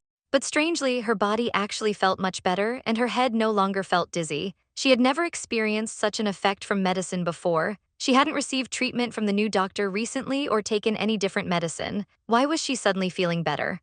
Looking at her excited daughter, she began to believe. "Are you sure the fairy gave you this?" "Yes, she said that if we continue every day for 100 days, good luck will always stay with us." Mrs. Fennel realized that good luck meant her illness might be cured. At that moment, Nia excitedly shouted, "These flowers are like the fairy dancing." Mrs. Fennel nodded in agreement, like the fairy's hair, and suddenly realized, like the fairy, doesn't that mean the Duchess? Could she know how to treat this illness? However, it was common for the Duchess to help lower-tier nobles, although Mrs. Fennel didn't know why, as long as the child could be happy. She suddenly remembered what Lier said earlier about how it's hard to find nobles who care so much about children. Maybe Lier could understand. She deeply cherished and cared for her daughter. Nia seemed mischievous, but her heart was pure and kind. She hoped to have enough time to stay by her daughter's side until she grew up. All this time, she had silently endured and waited for her fate. In truth, she didn't want to die at all. She loved her daughter so much, how could she bear to leave her behind? Nia saw her mom crying and hurriedly comforted her. Mrs. Fennel hugged her adorable daughter. "From now on, I'll always stay by your side." That night when Lier returned home, she found that both Cardi and the Duke were still in the office. She secretly listened to their conversation from outside the door. Caddy, with a serious face, said, "A dress that's the same color as Mom's eyes would be the best." But the Duke didn't agree. "Lier looks like the legendary mermaid, so I think blue suits her best." Lier immediately blushed. What are these two talking about? She wanted to eavesdrop, but it was so awkward that she pretended not to hear anything and hurriedly went back to her room. Just as Lier was about to slip away, she was caught by a pair of small hands. "Mom, when did you come back?" Facing her son's expectations for his brother, the Duke surprisingly agreed to fulfill his promise with silence. After being caught eavesdropping, Lier awkwardly asked what father and son were talking about. To her surprise, their answers were surprisingly consistent. "We're talking about you." This made Lier feel even more embarrassed. How could they say that right to her face? Feeling shy, she quickly changed the topic. "Since you've finished your work, has Caddy finished his homework?" To her surprise, both of them answered in unison, "Done." At that moment, a servant came to remind Caddy that it was time for class. "But I still want to stay with Mom for a little longer." After Lier persuaded him, the little one reluctantly went off to class. Now only the young couple remained in the meeting room. After Caddy left, the Duke remained immersed in his own thoughts. This made Lier suspect something was wrong. She quickly approached and asked if something was troubling him. The Duke quickly shook his head to indicate there was nothing wrong, but Lier could tell he was lying. "Then if I tell you, will you comfort me?" "Of course, what kind of special comfort do you want?" Actually, Lier knew that what troubled the Duke the most at the moment might be his fear that she would regain her memory. "Now, tell me, who disturbed your mood?" "If you knew, would you scold that person?" "Of course not, no one can disturb my husband's mood." "I'm serious." The Duke grabbed his wife's hand, blushing, and praised Lier for being too cute. "If you keep tempting me, things could get dangerous. If I become too dependent on you, you won't be able to escape. I like you, so I want to get as close as possible." After saying that, he prepared to leave. "I just came back from Lady Finzel's. I'm a bit tired. I hope you won't push yourself too hard. I'll go rest now." After saying that, she left the Duke standing alone. The next day, the Duke recalled his conversation with Caddy from the day before. The little one had heard that if Mom and Dad sleep together, there will be a little brother. But so much time had passed and still no sign of one. So Caddy came to ask when his father would fulfill that promise. "I will continue to try and maintain the current situation, but please keep your promise to us. I want to see Mom always happy. Before that, I will maintain the current state of our family." The words from his son made the Duke realize, our family is the most important. So he solemnly made a promise to his son, "I will make sure to do it." "So when is our next family trip?" "I've even decided on the color of Mom's dress." As they were discussing this intensely, Caddy saw his mom hiding outside the door. The Duke hadn't expected his wife to appear at that moment. Fortunately, she only heard the latter half of the conversation and didn't hear him silently thinking about Caddy. The butler, smiling, walked over. "Has the Duke thought of something? You even smiled." "I've been working perfectly recently, but I haven't seen you smile. Every time your wife and son come here, you're so harsh with me." "Stop saying useless things. We need to finish today's tasks quickly so Lier doesn't become suspicious." "But about Earl Owen's letter, are you really not going to tell the lady and just deal with it?" The Duke's expression suddenly turned unusually serious. "I've told you already, burn it immediately before Lier finds out." "But wasn't the lady part of the Earl's family before she married?" The Duke seemed indifferent, so what if she was? To the butler, Lier used to be very cold toward the Duke's household, but had been very warm toward the Earl when he came. "Duke, if you want to build a good image in front of your wife, why would you privately handle the Count's heart?" The Duke, however, had a different perspective from the butler. He understood his wife. Their relationship is not as good as you think. The Count simply treats Lier as a tool for the family. Every time he visits, he tries every possible way to borrow money. The last person Lier saw before losing her memory was him. "At that time, I couldn't do anything. Now it's different. No matter what the cost is, I will protect Lier. Now go bring me the documents I've prepared. I have a special task for that person." Lier is finally about to approach the truth of her memory loss. The next morning, she was told that her husband was going to see the Emperor. To her surprise, the Duke had already left before she woke up. She felt disappointed, thinking she hadn't had the chance to say goodbye. But she suddenly noticed someone had appeared beside her. "I haven't left. I won't leave without seeing you." Lier was startled by the sudden appearance of the Duke and his words. She blamed her husband for always appearing suddenly and that he should have woken her up earlier. She almost missed sending him off. "You were sleeping so soundly. How could I bear to disturb you?" "So if I hadn't woken up, would you have ignored the Emperor's invitation?" "I was thinking about it, but wait for a few days. I'll be back soon." Lier also knew that her husband had work to do. The first time she received the Duke after his return from an expedition, she thought she was dreaming. "This time, I'll still wait for your return. Take care of yourself." After the Duke left, Lier lay alone on the big bed. The maid saw this and asked if the lady felt lonely. "Yes, even though he just left, I already feel lonely." At this moment, she suddenly remembered about Lady Finzel. The maid had come to deliver a letter from her. After reading it, Lier sighed in relief. Lady Finzel had recovered a lot, and at the end, she had specifically thanked the fairy. Lier immediately blushed, realizing that Nia had told her mother. It would be so awkward the next time they met. However, the future had changed because of this. This way, Nia's background wouldn't be as tragic. She also had to come up with an excuse for the treatment method. She couldn't just say she read it in a novel. While thinking about this, she unknowingly fell asleep. When she woke up again, she was in complete darkness. Around her, there was the constant sound of crying. Lier, puzzled, walked forward and saw a girl crying. When she turned her head, she was completely stunned. It was little Lier. What's the matter? Why are you crying so sadly? For some reason, seeing little Lier cry so sadly made her feel inexplicably sorrowful. I think you still don't know, but do you really want me to tell you? If you do this, you will remember forever. You won't be able to live happily like now. Lier didn't want to live an unclear life. Only by knowing the truth could she truly improve her relationship with the Duke. Please help me restore my memory. Little Lier became even sadder after hearing this, questioning Lier why she must know, why she couldn't accept a chance for happiness. You will hurt the people who are important to you again. I won't. No matter what we've been through in the past, now I know how important the people around me are. Little Lier finally gave up trying to persuade her, realizing that hiding things forever wasn't a solution. I know you already like them very much now, so I will teach you how to enter the memories. A baby appeared in my life and I never wanted to face him again. That was our father, Marquis Owen. Lier groggily got up, thinking about the last words the head gardener said in her dream. Father is the key to unlocking the memories. While still thinking, she was interrupted by Cardi. Mom, are you busy? I learned a new sword technique and want to show everyone. After getting approval, Cardi happily ran outside to wait for her mom to change clothes. However, the maid kept trying to stop Lier from going out. Is something happening today, or are you hiding something? Lier still couldn't get any answers from the maid. As soon as she stepped outside, she heard a lot of noise. Cardi pulled her mom and urged her to take another route. Lier was worried that something had happened. Since the Duke wasn't home, she had to understand the situation. She thought about going over there first to check before watching her son perform. However, Cardi found an excuse to try to get Lier to return to the room.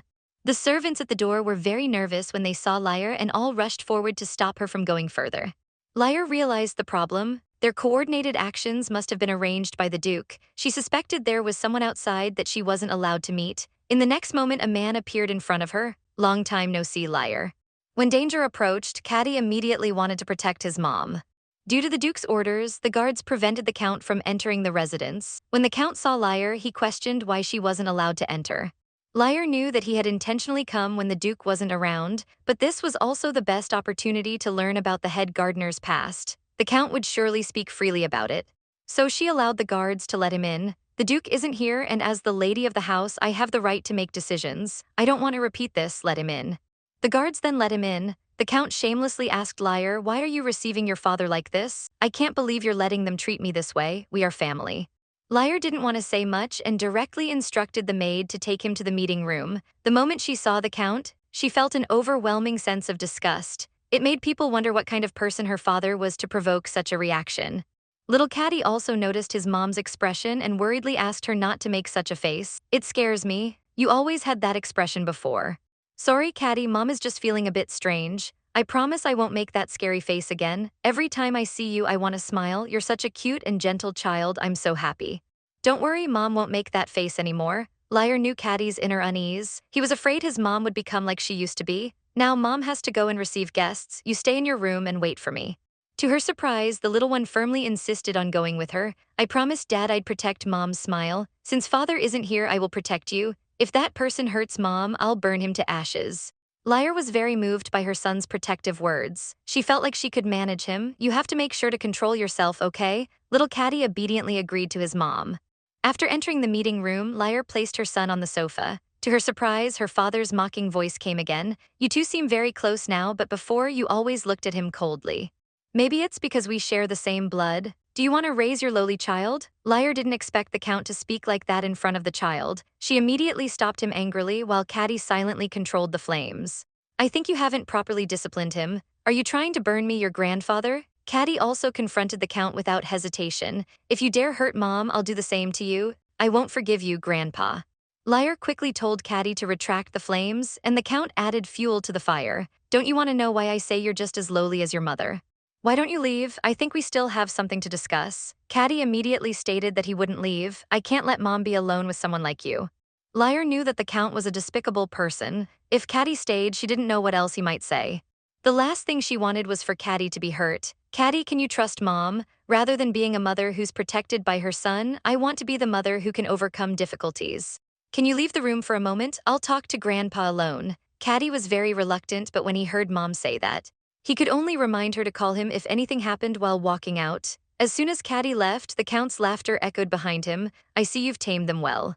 Now the Duke and his son are in the palm of your hand. Since the troublesome person has left, let's get straight to the point. I need some business funds. This made Lier feel a headache. It was as if this same thing had happened countless times before. Then the head gardener's memories flashed into her mind. This time, the Duke returned from an expedition with quite a bit of wealth. If I give him to you, I can exchange him for funds to pay off debts. Even though the head gardener resisted fiercely, the Count didn't listen at all and even resorted to force. As far as I know, your business ventures have never been profitable. You're well aware of that, right? This should be enough to prove everything I've done for you. The Count didn't expect Lier to refuse his request, which made him even angrier. You're just a lowly, mediocre child. Shouldn't you be grateful that I gave you a noble life? Lier had never imagined the head gardener's background. Her memories also rushed into her mind. Mom had the same hair color as him. They had once lived a happy life, but it was suddenly shattered when soldiers sent by the Count came to take the head gardener away. No matter how much Mom cried and shouted, it couldn't change the fact that he was going to be taken away. Lier's background was finally revealed. She was not the Count's real daughter but had been taken because of her eye color. Little Lier was taken to the Count's mansion, where she couldn't even keep her original name. She was forced to become a mistress's child just because of her good looks. This is how she became the Lier everyone knew. Mom also came to work at the Count's mansion as a maid. Occasionally, they could play together during free time, but they still had to be cautious in their interactions. Mom was afraid of being discovered by the Countess, while little Lier thought the Countess didn't like her and thus wouldn't pay much attention to her. How could the Countess not like you? You're so beautiful and cute. Little Lier knew that only Mom in the Count's mansion thought that way. However, the truth was different. The next day, she was called to the Countess. Lier had a bad feeling and quickly wondered if there were any mistakes in her recent work. In the past, the Countess would never summon her. Don't be so afraid. I just feel that I've been too cold toward you in the past. Now I want to take better care of you. Do you have anything troubling you lately? Lier didn't understand why the Countess was asking this. I've noticed you've been enjoying playing with the nanny lately. Why do you like being with the nanny instead of your mom? Lier was terrified after hearing this. Being with her biological mother was her only time to feel free, but she didn't dare say it out loud. The Countess then said, if you don't like going out with me, then get out of my sight. Little Lier, still thinking the Countess wasn't too angry, couldn't help but notice how strange the Countess looked. That night her mom came into Lier's room. Looking at her daughter's sleeping face, tears streamed down. I'm sorry, I promised to protect you for a lifetime. She then placed the pendant into Lier's hand. I don't think I can keep that promise anymore. The next morning, Lier woke up and saw the pendant left by her mom. She suddenly realized what had happened and started calling for the nanny. As expected, the nanny had already been replaced. Lier could only cry and ask where the nanny had gone. I think you should eat breakfast first. The Countess won't like you in this state. Little Lier knew that the Countess had definitely done something. She immediately wiped her tears and decided to go meet her. She had to beg for the Countess's forgiveness now. As soon as she entered the meeting hall, she immediately knelt before the Countess. It's all my fault. Please give her back to me. What have I taken from you? Do you really want to see your mother so badly? I heard the Northern Duke's family needs servants. I'll send her there. Don't be so sad. I plan to visit her workplace this summer. Will you come with me? The Count then added, we can take this opportunity to visit the Duke's residence. Their son is still a little boy. I hope you can catch his attention. Use your face to entice him. This is the repayment for how we raised you. The memory ended and the Count continued speaking to himself. If you don't want your husband to know your shameful origins. Lier retorted, the Duke wouldn't care about these things. Then what if you knew he is the son of the murderer who killed your mother? The boy, noticing his mother was upset, rushed to comfort her. He even brought his favorite toy bear to cheer her up. Meanwhile, her father was still threatening Lier with her mother's grave. You better obediently follow my orders. If you disturb your mother's grave because of this, I think she would be very upset. Lier didn't expect the Count to be so malicious. She thought maybe she had been threatened this way before, and it had led to the gardener's tragic end. But now she was different. She wouldn't be threatened by the Count's words anymore and firmly asked him to leave the Duke's estate. The guard Wen Sheng rushed in and immediately restrained the Count, who was still cursing. Little Caddy anxiously entered the room to check on his mom. When it was time to sleep that night, he brought his favorite stuffed bear. Mom, are you okay? I brought the little bear I love to cheer you up. Lier was deeply moved. The little one was comforting her. Can I sleep with you before Dad gets back? Lier agreed to her son's request. They hadn't done this in a long time. Looking at her son's obedient appearance, Lier thought about how cold she had been to him before. How hurtful that must have been for Caddy. Caddy, do you hate mommy? The little one lowered his head and was silent for a moment. I did a lot of things before, but you never gave me a hug. It seems I really am a bad mother. But even though mom is very indifferent, I still love her. At that time, I thought, if only you could give me a smile. Suddenly, mom started to smile at me. At first, I was still very angry. Why would you suddenly treat me so well? But then it didn't continue because I really, really love you, mom. Even now, I still love you. Lier hugged her adorable son. Actually, when she was talking to the count earlier, she had remembered everything, even seeing that Tokyo witch. At that time, she held her mother's only keepsake and asked the witch to let her go back to see her mother. Unexpectedly, the witch refused the request but gave Lier 10 years. Back then, she thought without a mother, even time was meaningless. But the witch laughed. She thought Lier was lying and said she would have to fight her if she was so confident. If you're so confident you won't lose, I'll give you a new life, no cost. There you won't spend your days in sadness and pain. You'll live a peaceful life, loved. How do you feel about that? As her thoughts returned, Lier looked at her son in her arms. She remembered how she had suffered every day before, unable to endure it, thinking if only she could change everything and return to her mother's side. But I can't do that. That's the only way your future won't turn out so tragic. I used to think that the wings torn apart in the novel referred to the heroine who was trapped in the Duke's mansion. But it wasn't like that. The one whose wings were really torn apart was Caddy, and the one responsible for it all was herself. At the same time, Lier also realized she wasn't reincarnated as the original owner. From beginning to end, she was herself, only changed by the Eastern Jinn Witch's magic. Now everything has come back to her. It's time to end the pact with the witch. Lier knew she wouldn't live like she did before. There are two adorable boys who are always waiting for her, loving her. From now on, I'll let them know how much I love them. The straightforward husband also has a romantic side. After handling matters on the battlefield, the Duke immediately wanted to rush back home. He was afraid that Lier would be hurt because of the count. The clever knights advised the Duke not to hurry back. If he came all the way without bringing a gift, his wife would definitely be disappointed. The Duke then remembered this and hurriedly went to a nearby market. A moment later, under everyone's watchful eyes, he returned, his bag bulging with jewelry but still felt there was nothing suitable for Lier. The knights were very worried that the straightforward Duke would return empty-handed. At that moment, the Duke noticed a flower stall by the roadside and bought all the purple hydrangeas on it. He then led everyone back, feeling uneasy, fearing that Lier had already regained her memory and returned to her old self. But reality wasn't like that. Both his wife and son had been waiting at the door early. When Lier saw her husband returning, she immediately went up to him, saying how much she missed him. The little one also ran over to welcome his dad. Did you protect mommy well while I wasn't here? Caddy didn't know how to explain at first. Lier quickly helped him out, saying, of course, he's like a shining knight, always protecting mommy well. Isn't that right? And by the way, what is that you're holding? The Duke shyly replied, it's a gift for Lier. Whenever I see them, I think of you. After returning, the maid put the flowers into a vase. Lier looked at the flowers and suddenly became worried. She asked the maid, what should you do if you're caught in a twisted relationship, but it's neither your fault nor your partner's fault? What would you do? I think it depends on the situation. If it's something that can be solved, I would do my best. If it can't be solved, I would cut it off. Lier thought the maid's words made sense, but she still wanted to resolve the issue. At this moment, the maid seemed to guess something and asked if Lier had recovered her memory. Lier didn't plan to hide it and said that she remembered everything after the count arrived. As a result, she felt an unprecedented anger from the maid. That malicious count came here just to torment the lady, so your memory must have returned. I need to quickly find the holy water and eliminate the evil energy left by that wicked count. Lier was shocked by the maid's state. Why aren't you worried that I've recovered my memory? Why are you so angry at my father? The maid became even angrier after being asked. Of course, I can't imagine how many hurtful things she said to help you regain your memory. That must have been a huge blow to the lady. I'm indeed worried that you'll go back to being like before when you regain your memory. Before, your eyes were hollow and cold, but now they're filled with warmth and love. Just like you said, even if you regain your memory, you won't change. All right, now I need to do a deep cleaning of the mansion. Lier helplessly watched the maid run off. Looking at the flowers in front of her, she thought of the Duke. Maybe he had become even more handsome after not seeing him for so long. After putting Caddy to bed, she prepared to return to her room and wait for the Duke. But she didn't expect him to be sitting on the large bed. I just returned from the battlefield. Even if I'm strong, I can't suppress my work. He also pulled his wife in for a kiss. I think about you every day. My greatest desire is to see you again. Lier quickly stopped the Duke from saying awkward sweet words. But in this beautiful atmosphere, I want to tell you something very important.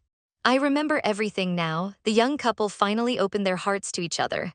Lier also confessed to her husband about regaining her memory. The Duke, having heard the reports from the common people during the day, had some suspicions. He asked his wife what she and the Count had talked about. He came to ask for money. The Duke hadn't expected the Count to come again asking for money. From now on, I won't let him bully you anymore. I can't bear to see you suffer because of him. If I have the chance, I'll make sure of that. Lier could feel her husband's hands trembling as he spoke. I'm sorry, I don't want to see you hate me like before. Lier understood and gently held the Duke's hand. Do you see hatred in my eyes now? Or can you not see the way my shining eyes look at you? Let me tell you, even though I remember everything, I'll still let you see my gentle side. How do you think I've done? Can you trust me now? The Duke was relieved after his wife expressed her feelings and asked for forgiveness. You know I'm the son of the man who hurt your mother, yet I forced you to be with me. Can you forgive me? The Duke's words made Lier recall her childhood memories. The Countess had promised little Lier that she could visit the Duke's mansion, where she might be able to see her mother, who worked as a maid. But if you embarrass me, there will be no opportunity. Stay in your room and don't eat before tomorrow. Little Lier didn't expect that she'd be hungry again today. However, being able to go to the Duke's mansion was the greatest comfort. The next day, the Countess took little Lier to the Duke's mansion. This was also Lier's first time meeting the little Duchess. As soon as they started talking, the two were sent out. Lier was extremely happy. This meant she could finally look for her mother, but since this was the Duke's mansion, she didn't know where her mother was. She had no choice but to boldly ask the Duke, "Have you heard of a maid named Zena? I'm curious where she works." The Duke knew of this person, but wasn't planning to directly tell Lier anything about the Duke's mansion secrets. I can't easily share this with anyone. But this didn't stump Lier. Then you don't have to tell me, just take me on a tour instead. The Duke didn't expect that she'd ask like this and helplessly became Lier's tour guide. But a few days later, the girl came again. Last time we went to the lake in the backyard, it was so big. Today, let's go check the other side. This went on for several more times, with the Duke patiently guiding Lier around. On the other hand, Lier couldn't stand it anymore and just wanted the Duke to directly tell her where her mother was. The Duke didn't understand why Lier was so determined to meet a maid. Lier didn't know how to explain. She couldn't exactly say, "That's my mom." She had once been a nanny in the mansion, so we have a very close relationship. After hearing this, the Duke finally relented.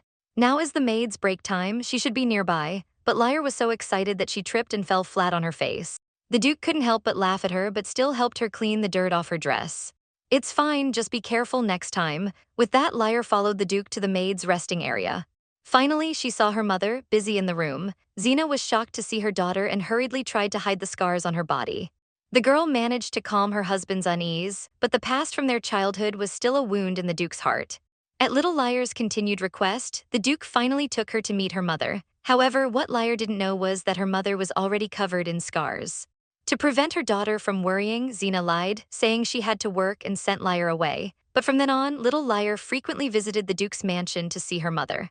Eventually, she discovered her mother's injuries. In her panic, the only thing she could think of was to ask the Countess for help. But the response she received was cold. "That maid is already part of the Duke's household. In other words, she belongs to me. Why would I need to call a doctor for such a lowly maid?"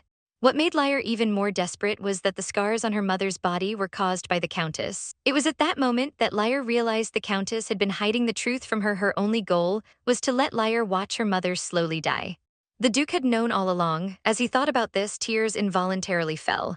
The Duke hurriedly wiped away his wife's tears and apologized. Lier gestured for the Duke to sit down. "I suddenly remembered many things from my childhood. Do you know what my first impression of you was? Probably the serious and indifferent heir to the Duke's family. In fact, when I first met you, I thought you were very unfriendly. You never told me where my mother was, but I was very happy to be with you. I'd make excuses to wander around the Duke's residence with you, not to mention, reading together was also very fun. I've liked you since I was little." The Duke eagerly expressed his feelings. "Every time you smiled at me, my heart would race, but I never told you where the maid was, even though I knew she was suffering from my mother's anger and torment. I deeply regret my judgment when I was young. If I had told you earlier, maybe we could have saved her, and in the end, you became a child who lost his mother."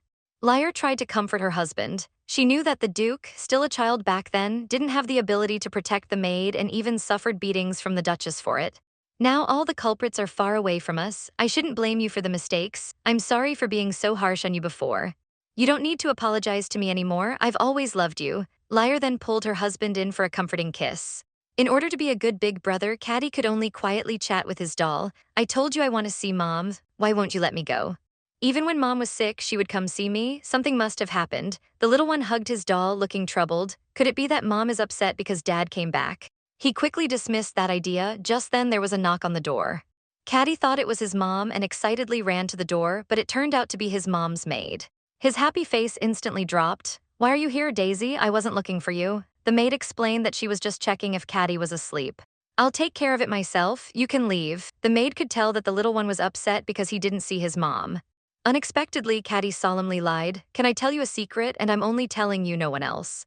The lady is preparing a very nice gift for you." Little Caddy's heart fluttered, thinking about what mom might be preparing. The maid deliberately teased him, "But the lady told me not to tell anyone. I'm only telling you, young master. The lady wants to give you a little brother." The little one couldn't believe it, asking repeatedly if it was true. He remembered that he had promised his dad that he could sleep separately from mom for the sake of a little brother or sister. "Can I go see mom now?" The maid quickly made up a story. The baby's birth requires a special bird to help deliver. A couple has to get along well. The bird will visit them, but it's hard for the bird to come. To ensure the bird visits frequently, it's very sensitive and only flies in the right moment at night until morning. If the bird runs away, they won't have a baby. Under the maid's story, Caddy naively believed it. "I promised dad I wanted a little brother. Now I know that mom isn't staying away because she doesn't like me. I can be patient for a while. After all, I'm going to be a big brother." The maid then took Caddy, who was full of expectation, to bed. The next day, Lier felt sore all over. Not noticing the Duke quietly approaching from behind, Lier was startled again. "I came because I was worried you weren't feeling well, but aren't you busy today?" "Nothing is more important to me than you, but I want to know what the Count said to you that day." "He said that if I don't give him the funds, he would tell you I was born a commoner, but you already know my past. I've told you since I was little, Sienna wasn't my maid but my mother." The Duke didn't expect the Count to threaten Lier with this. "I had no choice. He even threatened to destroy my mother's grave. From the beginning, I planned to refuse him, but he kept threatening me with this matter. For a long time, I wanted to get rid of him. Before we got married, I was often abused by the Count. Most of the time, I was made to endure it, and sometimes he would even hit me." The Duke, hearing this, hugged his wife with sorrow. "Because of this, I began to blame everything on you. So many things happened in my family and you came late. I hated you so much. I'm so sorry for hurting you back then. Now I hope you and Caddy can forgive me." The Duke hurriedly comforted his wife, saying everything is fine now and everyone who loves you is around you. "But there's still something I want to tell you. I know where your mother was buried." It turns out the Duke and Lier were a mutual redemption. The Duke had always regretted not taking care of Sienna when she was young, so afterward he made sure to bury her well. Lier didn't expect that her mother, as a maid, had been treated well and that the Count had been deceiving her all along. "Next time we have a chance, let's go visit her." Before, the Duke always worried that his wife wouldn't believe this, so he silently protected her alone. Lier was deeply moved by her husband's quiet dedication. She had been just a child when her mother often beat her. She felt that Lier's appearance was like a beam of light. From then on, she would never feel lonely again. It was her wife who saved that miserable, lonely childhood. Meanwhile, the Count's situation wasn't looking too good. The nephew barged into her home. The Count, furious, tried to throw him out, but it was in vain. "I told you, I'm not greedy for your Count title because I received money from the Duke to take good care of you." Then the guards were called to bind the Count. "This is the price of your long-standing greed and taking advantage of others. Don't worry, I will throw your body deep into the forest and make it look like a carriage accident." The Count never imagined his final fate would be like this. A few days later, Lier had recovered her health. The maid excitedly took out a letter. "It's from Lady Finzel. Do you want to read it yourself?" Lier, after hearing this, eagerly opened the letter. She had been waiting for her recovery to share tea and treats together. To her surprise, after reading the letter, Lier's face turned serious. "I think we have important preparations to make. The estate is about to welcome a very adorable child." The maid immediately guessed it was Lady Finzel's daughter. Lier kept telling the maid how cute the child was and how they must prepare thoroughly to welcome them. The maid also excitedly said she would prepare the best pastries and tea to entertain them. However, she had one question. Why did Lady Finzel and the child refer to the wife as a fairy in the letter? Lier felt very embarrassed, but when she was little, she also hoped that a fairy would come to save her, though this wish was never fulfilled. She was very glad that she could help fulfill little Nia's wish. Although fairies are not real people, there are still those who, like fairies, do not want others to suffer. Lier quietly gazed at the sky outside the window. "Mom, I miss you, but it will be a long time before we meet again. I need to take care of my child and husband first. They are the people I love the most, so Mom, you'll have to wait for me a little longer." Little Caddy was finally about to meet his future wife. As a mother, Lier was already eagerly anticipating it. She dressed her son early in the morning and reminded him that two very important guests would arrive soon. Lier had already imagined how the two little ones would meet. She wondered if Cardi would fall in love with Nia at first sight. In the original story, their meeting wasn't very pleasant, but many things had already changed this time. A little girl will be coming to meet Cardi later. Can you take good care of her? When the little guy heard it was a girl, his expression became fearful. He mumbled softly, girls are always troublesome. Lier once again reminded her son to be kind to Nia. Cardi obediently linked his hand with his mother's. After all, he had never broken a promise to her. Lier, knowing her son's obedient nature, agreed that after this, she would make his favorite walnut cake.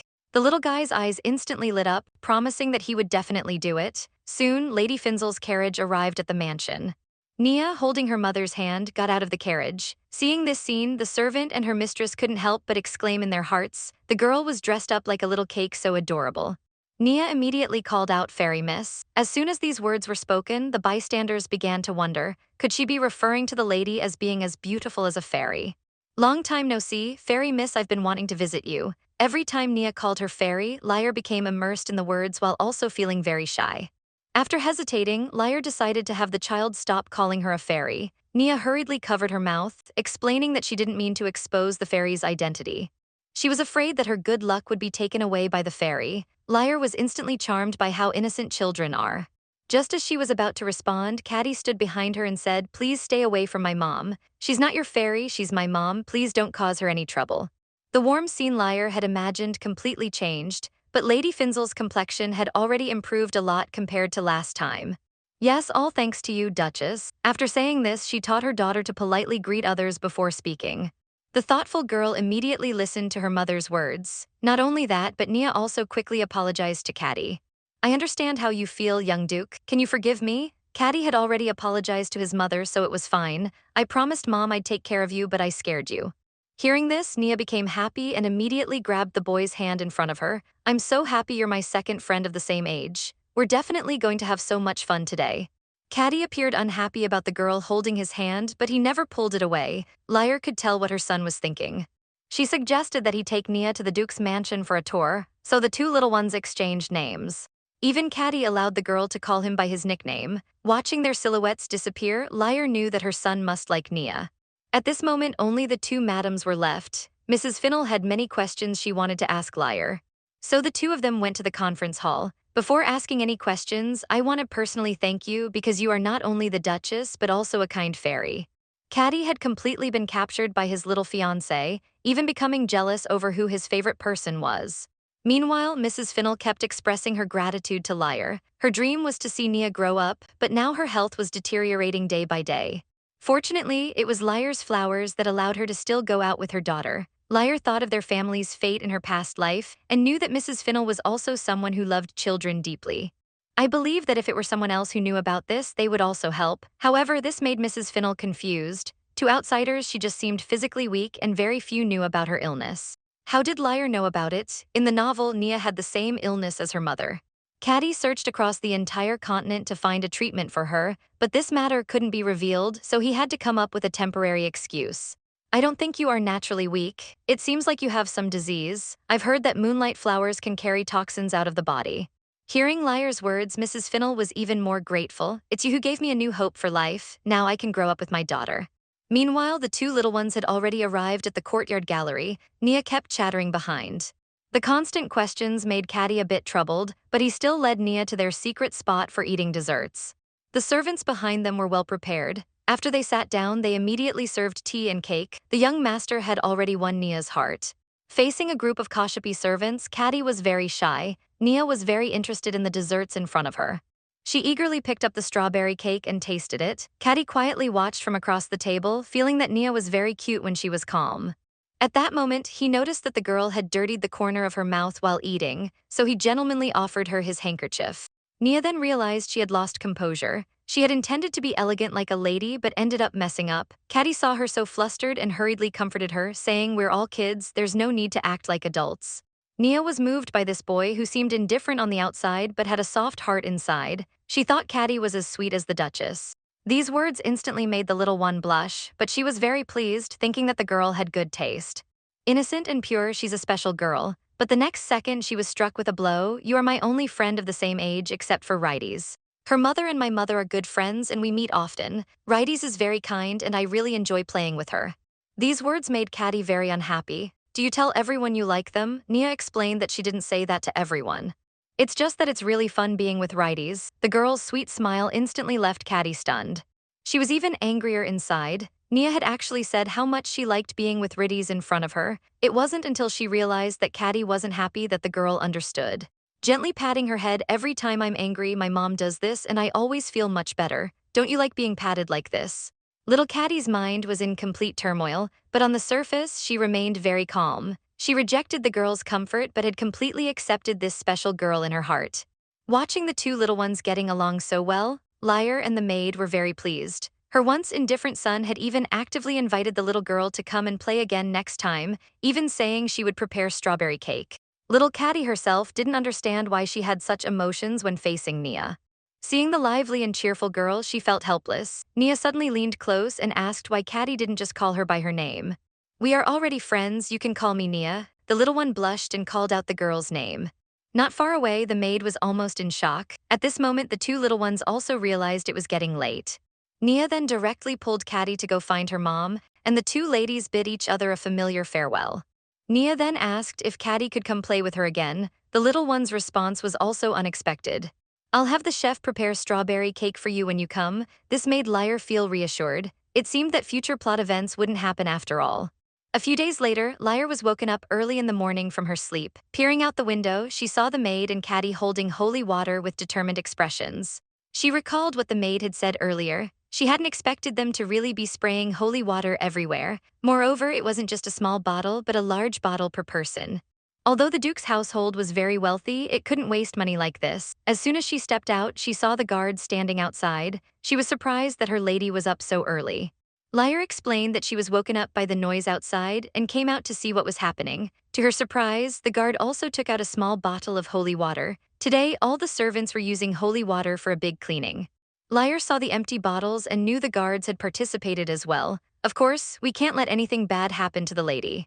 Honestly, I'm not sure if this is a waste of money, but I'm definitely joining in. Lier couldn't help but feel touched by how well the people in the mansion treated her. Is there any leftover holy water? The guard thought the lady was going to join in as well. No. I just don't want to see such expensive holy water wasted on the floor. After understanding, the guard agreed to send the rest to Lier's room. Meanwhile, the maid and Caddy were very enthusiastic about the task. Lier quickly slipped away, afraid they would see her and drag her along. Suddenly, she touched her empty neck and remembered the necklace from her mother, which she hadn't seen in a long time. In her memory, she had exchanged the necklace with the witch, but the exact details of that memory were still unclear. She didn't know why, but she felt life shouldn't be so happy. She couldn't remember what memory was missing. While thinking, she was interrupted by her husband's voice. She didn't expect him to be so elusive. The Duke explained that he had some things to do and was about to go out. But more importantly, you seem troubled. Is something wrong? You don't need to handle everything alone. I am your husband. Whatever happens, you can always tell me. Hearing this, the assistant rushed out like a rocket, running while saying, Master, don't worry, just feel free to speak openly with the lady. Seeing this, the Duke complained that he hadn't let her do that. But to me, nothing is more important than you. Are you angry with me? Lier looked at her husband's pitiful, dog-like expression and quickly said no, but she didn't want her to worry about the memory issue, so she had to find another excuse. I don't like the way you call me. The little couple's trick is always to worry. Because she didn't want her husband to worry about the memory issue, Lier made an excuse, saying she didn't like the way he called her. Recently, I met a noblewoman. Her husband never calls her by her name. He's the typical straightforward man who was stunned for a few seconds. He quickly reacted and asked his wife what nickname she wanted. This suggestion was really pleasing. Lier, blushing, suggested something like dear little sweetheart or baby. Please choose one as our nickname while we're together. I also want to have a nickname like Lady Finzel with my husband. To her surprise, the Duke said, mine doesn't matter, just keep calling me Jayan. Lier then remembered that Jayan was actually a nickname. When she couldn't think of the full name, she only remembered that. In that case, just call me dear.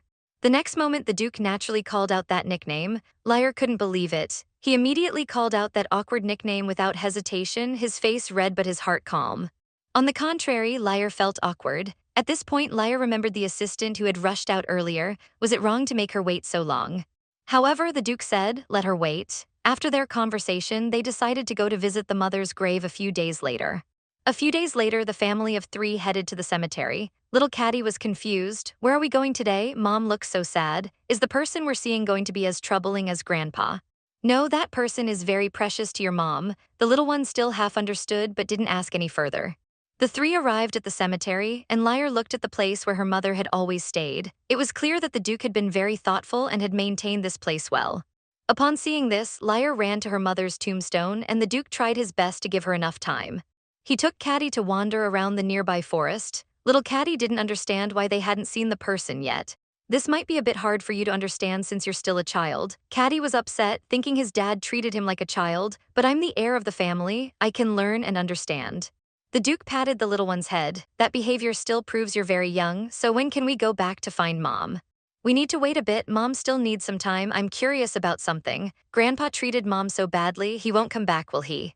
Don't worry, he won't be coming back. Actually, Grandpa has passed away. But Mom still doesn't know about this. Let's keep it a secret from her for now. If she finds out, I'll keep it a secret, but if Mom ends up hating you for some reason, it will be really hard for me. After all, that special bird will bring me a little brother or sister, as long as this couple is very loving. This statement left the Duke speechless. The little one continued to sternly warn his father, if you keep arguing, I won't have any brothers or sisters. The Duke finally realized that the maid must have said something. Meanwhile, the little one kept chattering, I've kept my promise, I hope you can keep yours. At this moment, a light drizzle suddenly began to fall from the sky. Lier also met her mother again. Mom, long time no see, I now have my own children. In the past, you were always the person I loved the most. Now many people love me, so I'm going to live a life I won't regret. I'm sorry it took me so long to come see you, but I still love you more than anyone else. The little child didn't know what death was, but he knew it was something very important to his mother. As the rain grew heavier, Caddy hurriedly ran over to check on his mother but saw her eyes were slightly red. To avoid worrying the child, Lier lied, saying she got teary from being caught in the rain. Let's head home quickly then. Okay, but before we go, can you express your respect for him? Just say you are my dear son. Caddy looked at the gravestone in confusion, but there was no one there. Because he went on a journey to a distant star, the little one quickly understood and began thinking about how to express it. Hello, I'm my mother's most beloved son. My name is Caddy, and I will become a duke even greater than my father. After speaking, the Duke draped a coat over his son. It seems my son has big ambitions, but before that, you must take care of yourself. He then placed another coat over Lier and asked if she felt any better. I'm glad we had the chance to come here together. Sorry for making you wait so long. From now on, I will make her the happiest person. Don't worry, Anxie. Lier looked at her husband, thinking he must always chat with her mother whenever they came. She reached out and held her husband's hand, introducing him to her mother. Look, this is my lovely son. And this is my beloved husband. We came here together today to see you. I'm living a happy life now, laughing every day, so don't worry, take a good rest. I'll come see you often from now on. That night, Lier returned to her room, feeling unusually cold. She thought maybe it was because she was too tired and soon fell asleep. In her dream, she arrived at an icy landscape. Turning around, she saw a long-awaited photo pendant hanging. She chased after it and saw her younger self holding the pendant, asking the witch to help her meet her mother again. I'm very sorry, but she's already dead. I can't do that, but I can make time turn back 10 years. Lier thought that even if time turned back, it wouldn't matter if she couldn't see her mother. Unexpectedly, the witch called her a liar. Why would I lie? She had heard that witches in Tokyo knew everything, so it seemed false. How about a bet? Let's see if everything is truly as you say or if you're the liar. I'll give you a new life. If it's true, you won't lose. The people there will love you very much. Do you want to try? Maybe you can't live with your mother, but you can still enjoy a life filled with love. Lier finally agreed to the bet. Great, we'll make a bet. I'll let you live a different life, but I won't erase your previous memories. To prove my omniscience and also to prove that forgetting the past can bring happiness, I will give you a choice. Live a carefree and joyful life or regain your memories and return to being the old Lier. If you still want to live as Lier, then it will prove that I won this bet. At this point, Lier firmly believed that once she started a new life, she would definitely give up her old identity. And she was confident that she would win. All right, then let this be our wagered collateral. At this moment, Lier suddenly woke up from a dream, not knowing what the dream meant. If she chose again to live as Lier, what price would she have to pay? Little Caddy was about to have a little sister. Since the last dream, Lier had been looking for information about the Eastern Jinn Witch. The maid also noticed that the lady spent every day in the library, so she asked what Lier was looking for, thinking that she might be able to help. She heard that the lady was looking for books related to the Eastern Jinn Witch and suggested checking the basement library. This was the first time Lier had heard about this. The maid explained that she had heard it from her mother, who had been the former duke's personal maid. Back then, she often saw the former duke go to the basement late at night.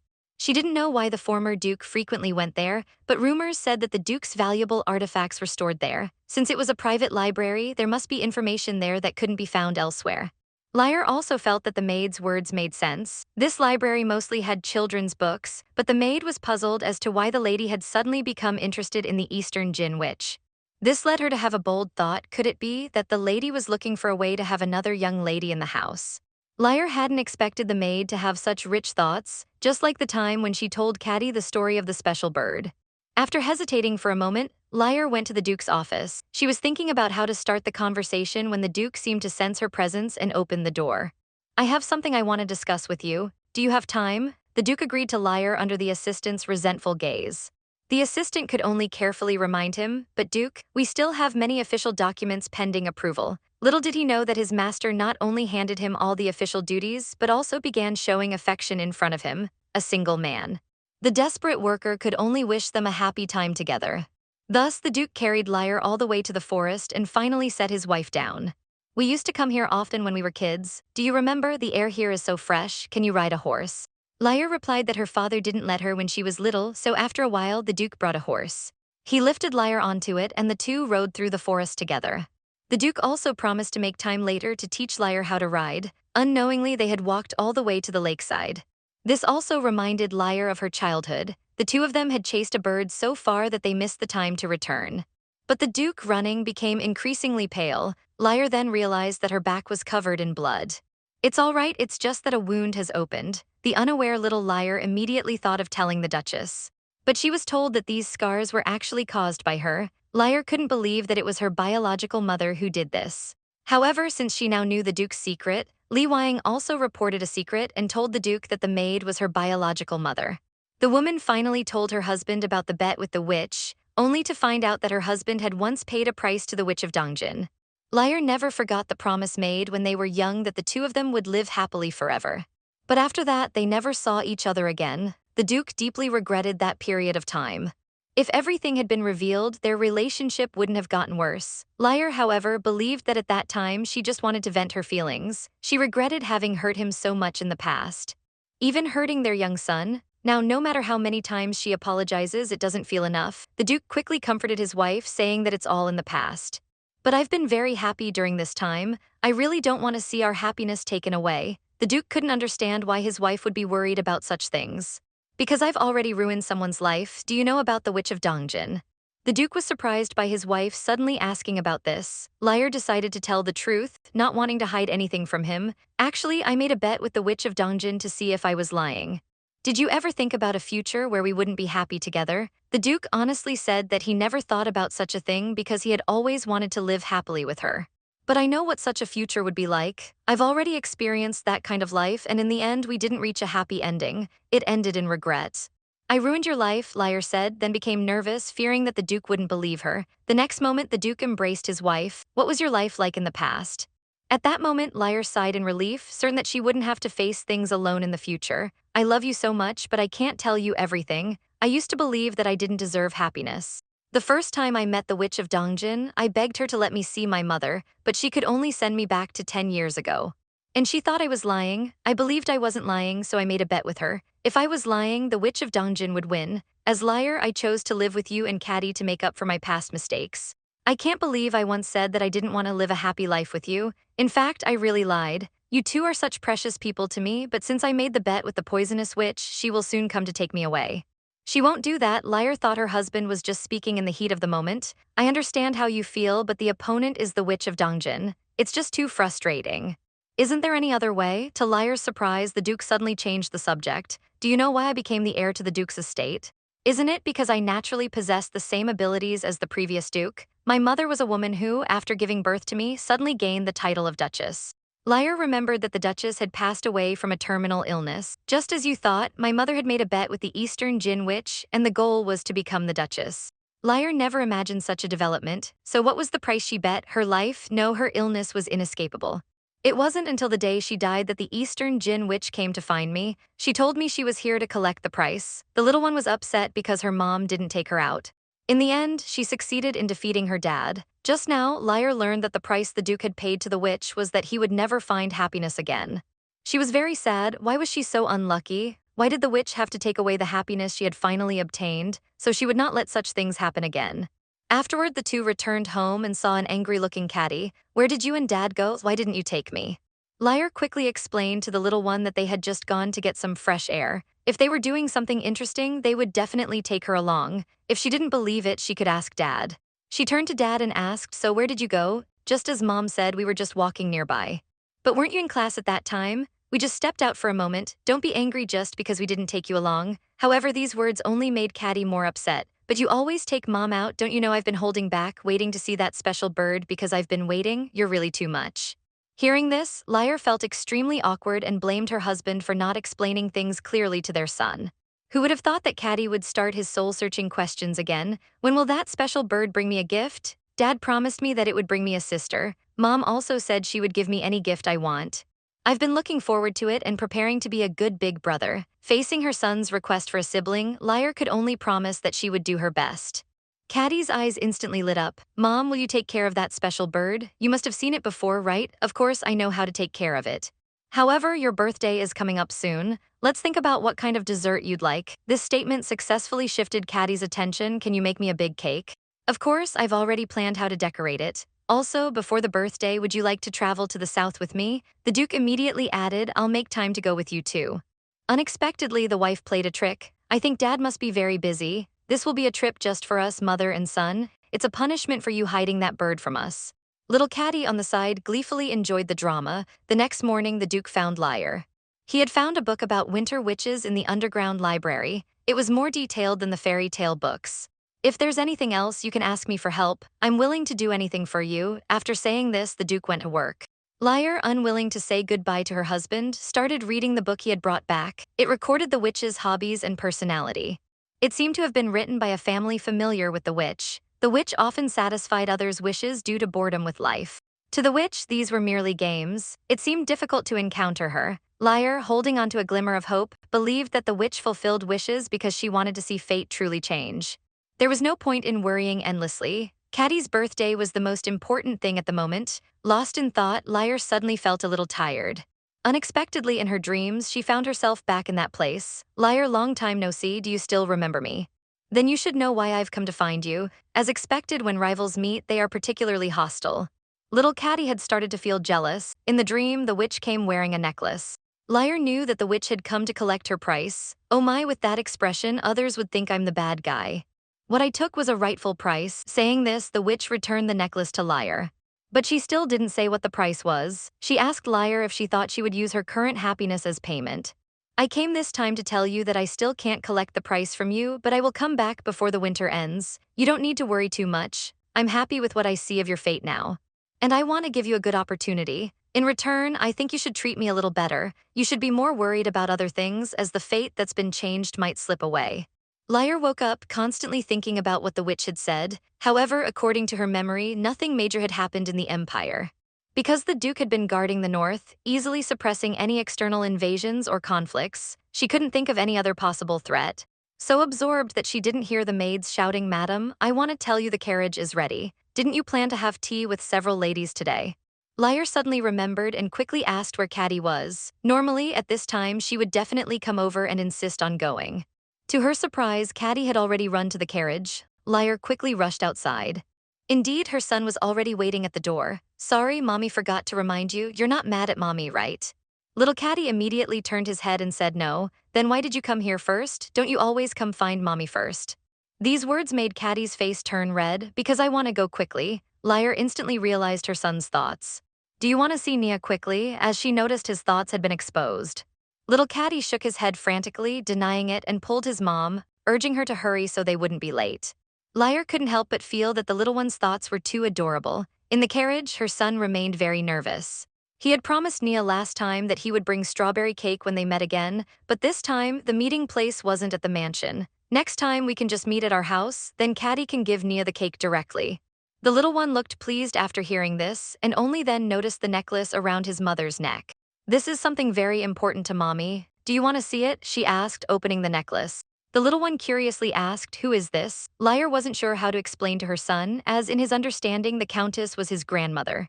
She could only say she would tell him when he was older, so they made an agreement. Upon arrival, they found that Lady Finzel had already arrived. Cardi looked around as if searching for someone. "Are you looking for Nia?" The little one immediately denied it, saying he wasn't concerned at all about where Nia was. "Nia hadn't arrived yet, but Rides was already waiting for you." Cardi shyly explained, "I'm not looking for Nia." At this moment, Rides also arrived, smiling politely, greeting Lier and Cardi. However, Cardi complained, "The person isn't even here yet and you're already greeting me. Are you talking about me? It's because Nia is coming and I'm too worried, so I'm late. We haven't competed in a long time, but let's endure today. After all, Nia can't get hurt." Cardi, remembering how Nia had said she enjoyed playing with Rides last time, couldn't help but feel disdain. She then questioned Rides, asking why he called her by a nickname. It turned out Cardi had always wanted to imprison the female lid since she was little. The two little ones had already agreed to get along peacefully before Nia arrived. Rides also learned that Cardi had already met Nia. Lier, seeing the two shaking hands and making peace, felt relieved. At this moment, Lady Finzel noticed a carriage arriving from behind. She saw Lady Finzel and Nia getting out of the carriage. "Sorry, we're late. Nia spent too much time choosing clothes." The little one immediately ran to Lier. "Madam, the dresses you gave me are all so beautiful, it's really hard to choose." "How about this one?" Lier's heart was screaming. She had to get Cardi to pull herself together. This little game needed to be settled. "You look very beautiful, like a flower in spring. You look beautiful in any dress, there's no need to worry about which one to wear." Nia was very happy to hear this and praised Lier as the most beautiful person in the world. "But look, they've been waiting for you over there." Nia hurriedly said goodbye to Lier, running while greeting Cardi and Rides. Her way of looking at the road with her abdomen made both of them very worried. In unison, they said, "Be careful." Nia took 2 steps forward, landing steadily, and said, "Look, I'm fine, I didn't fall." Only then did the two of them breathe a sigh of relief. At this moment, Nia grabbed both of their hands and said, "I believe the 3 of us will have a great time today." Then she led them forward, running ahead. Meanwhile, the ladies sat down for their gathering. Lady Finzel heard that Lier had been riding horses lately. "Yes, my husband rides behind me and I'm quite interested in it." Lady Finzel also agreed from the side. "The Duke is so thoughtful, she seems to be able to do anything for you." "Yes, she's a very good person." Lier blushed, causing the two ladies to exclaim in surprise. They eagerly asked if there was anything Lier needed help with. Seeing the two ladies so enthusiastic, Lier suggested they could help prepare Cardi's birthday party together. Meanwhile, the children were excitedly discussing things. Cardi felt that Rides was answering Nia's questions in a very perfunctory manner. She recalled how she had been bothered by the things she said to her earlier. Nia was still talking about how cold it was when she left the house this morning. She quickly turned to ask Cardi if she was listening to her. Seeing Nia with her mouth full, Cardi replied, "I'm listening," while wiping the crumbs from her mouth. "Is your nickname Nia? Little one, you just realized you got food all over your face. Thank you for wiping it off." "Everyone usually calls me Nia." Her cute smile instantly captured Cardi's heart. She even wished that she was the only one who could see it. Then she remembered what her mom had said earlier. "If you love something, you must cherish it. Don't try to possess it, let it have its own wings." At the time, she had asked her mom, "If it has wings, won't it fly away?" "Not necessarily. If you love something and give it freedom and it still comes back to you, then it shows that it loves you too. Don't try to trap it to express your love. Instead, give it enough sense of security, treat it with care, and trust that love will return to you." For some reason, Cardi thought of her mom's words at that moment. She then heard Nia ask her to call her by her nickname, just like everyone else. The little one instantly became shy, eager to agree. But she said, "Wait until you become a lady who doesn't get food all over her face, then I'll call you that." Nia instantly became dissatisfied and complained that Cardi was too harsh. However, at that moment, Cardi noticed that Rides showed no interest in their conversation. But this was actually better. He just wanted Nia to know how he felt. Lier had only been out for a little while. A major event happened at the Duke's mansion. During the day, the little ones were still discussing what to play. "I'll first go to the garden to see the newly bloomed flowers, then taste some sweets, biscuits, and drink milk. The flowers are very beautiful and the biscuits are delicious. That's why I like coming to Rides' house. Plus, last time I even petted a horse." Hearing Nia's excited narration, Cardi turned to ask Rides, "I only need to look at Nia because she's so cute." "Look, it's like this now." At this moment, Nia gazed at the strawberry cake that had been brought over, her eyes shining. "I want to eat a super big strawberry cake on my birthday, but the pie I had last time at the Duke's house was also good." Foodie Nia turned and asked Rides when her birthday was. Upon learning it was in the summer, she turned back and placed her hope on Cardi. "My birthday is in the winter and it's coming up soon." After hearing this, Nia became very excited and couldn't wait to attend the party. That means I can eat a big strawberry pie like last time. Caddy also promised to send invitations to the two of them at that time. On the other side, the mothers were discussing the birthday party. Lady Finzel thought the birthday party should invite many people. Lady Finnell agreed wholeheartedly. She invited many people to Nia's birthday, and Nia was very happy at that time. If you need help, we can assist you in contacting other ladies. However, Lier decisively rejected the suggestion because little Caddy didn't like interacting with unfamiliar people. In that case, we should at least attend. I think this suggestion is great, as the kids get along very well. At that time, Caddy would definitely enjoy a small gathering with friends. The two ladies would also prepare things for the kids to play with. However, it really felt great to live such a peaceful life lately. This time of year was always very noisy. Lier asked in confusion why, because our territory is often embroiled in disputes. Thanks to Duke, the land hasn't fallen into chaos. I am grateful to have him protecting us, which is why we have the chance to enjoy peaceful afternoon tea. Lier also thought that the Duke might be facing a dispute and that he often went out for battles. She used to think that it was normal for the Duke to frequently leave, and he never once sent her off, but the Duke still did everything in his power to protect her. Now she felt the need to do something to protect him. The other two ladies were also worried about the situation at the borders. I can't believe my beloved husband would get hurt. Lier now shared the same sentiment. Just when the three of them were feeling down, Lier became even more fearful that the price the witch mentioned would involve the Duke. Therefore, she was especially worried when the Duke went out.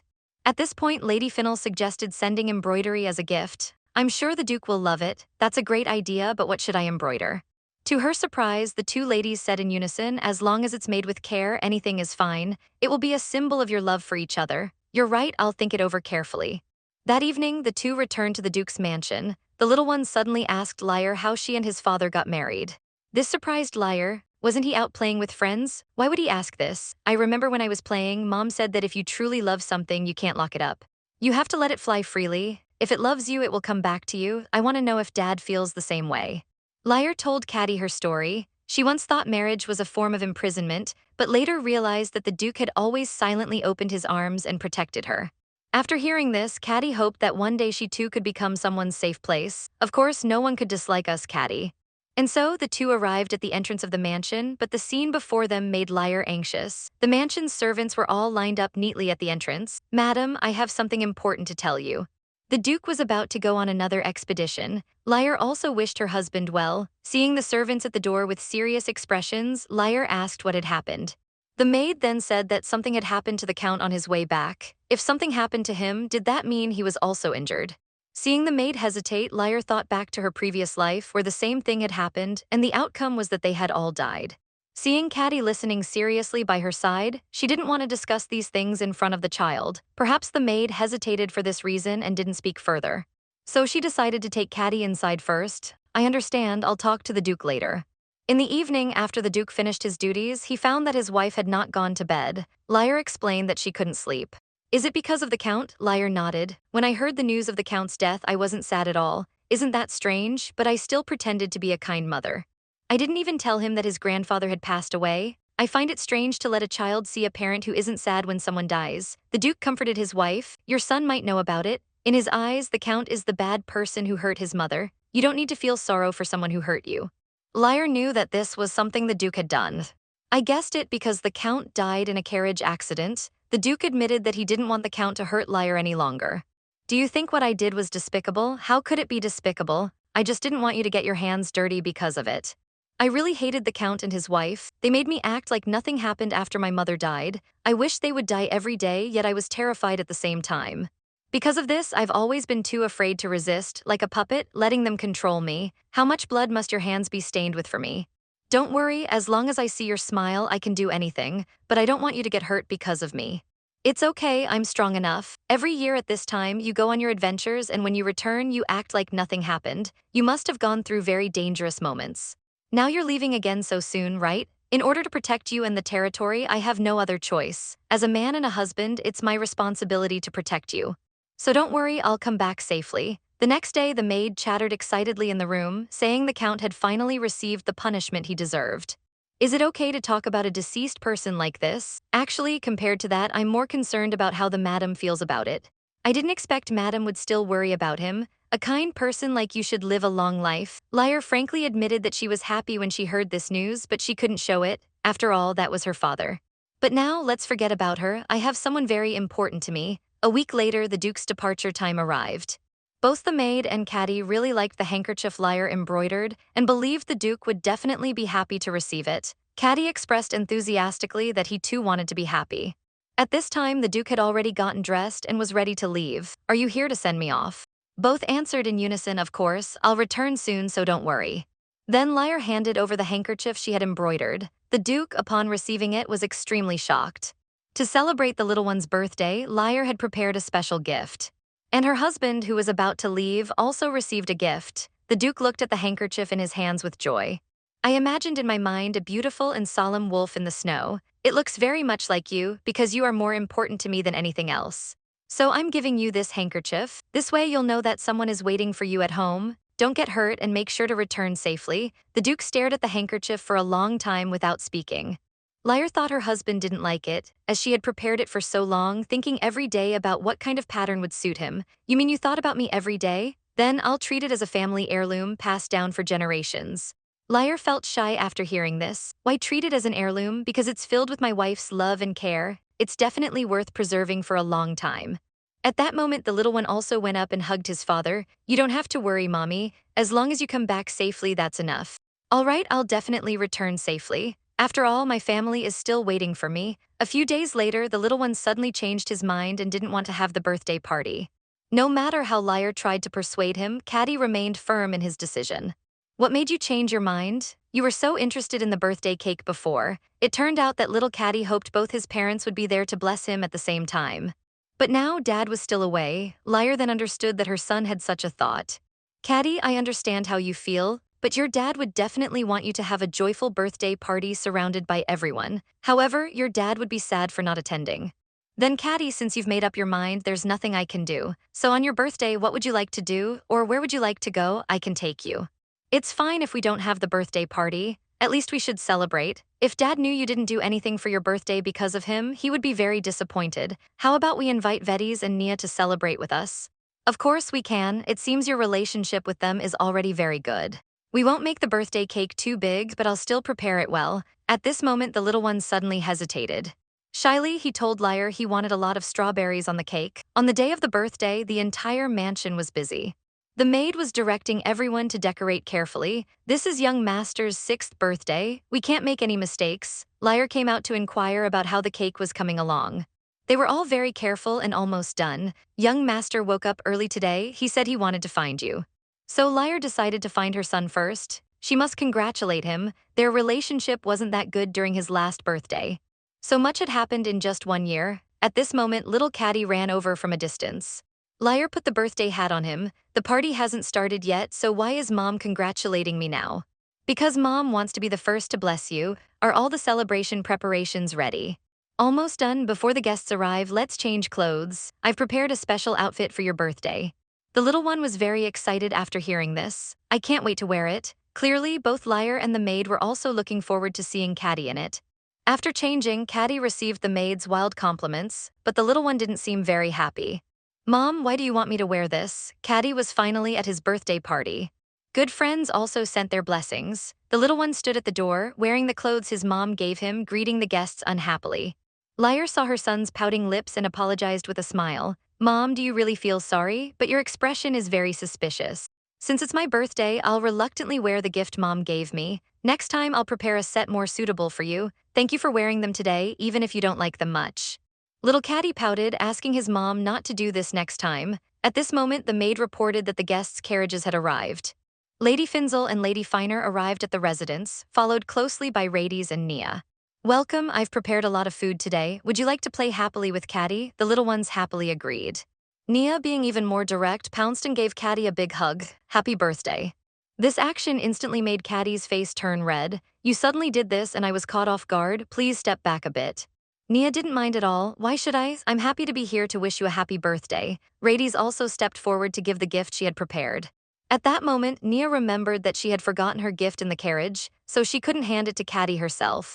Cardi put the gift back in the room and Radies noticed Cardi's outfit today. I'm curious about one thing.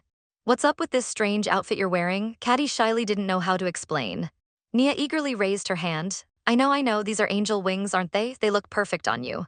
Rades teased, saying if I had known you liked wings, I would have made that your gift. Then the three of them started messing around in the hall. Seeing this, Lady Finzel quickly took out a recording ball. Lier and Lady Finzel were worried if they could get along well. It's fine, they're still just kids. I believe this will be a very interesting gathering. Soon it was time for the meal. Everyone sent their blessings to Cardi. Lier reminded her son to respond to everyone's blessings. Cardi thought for a moment before speaking. Thank you very much for your congratulations. Actually, I didn't perform well enough in front of you all. I'll work harder in the future.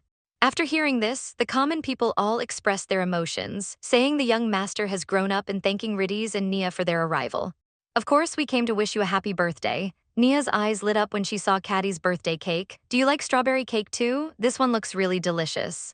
Cardi thought of her favorite walnut pie and then remembered that Nia's favorite was strawberry cake. She could only shyly say she likes strawberries the most.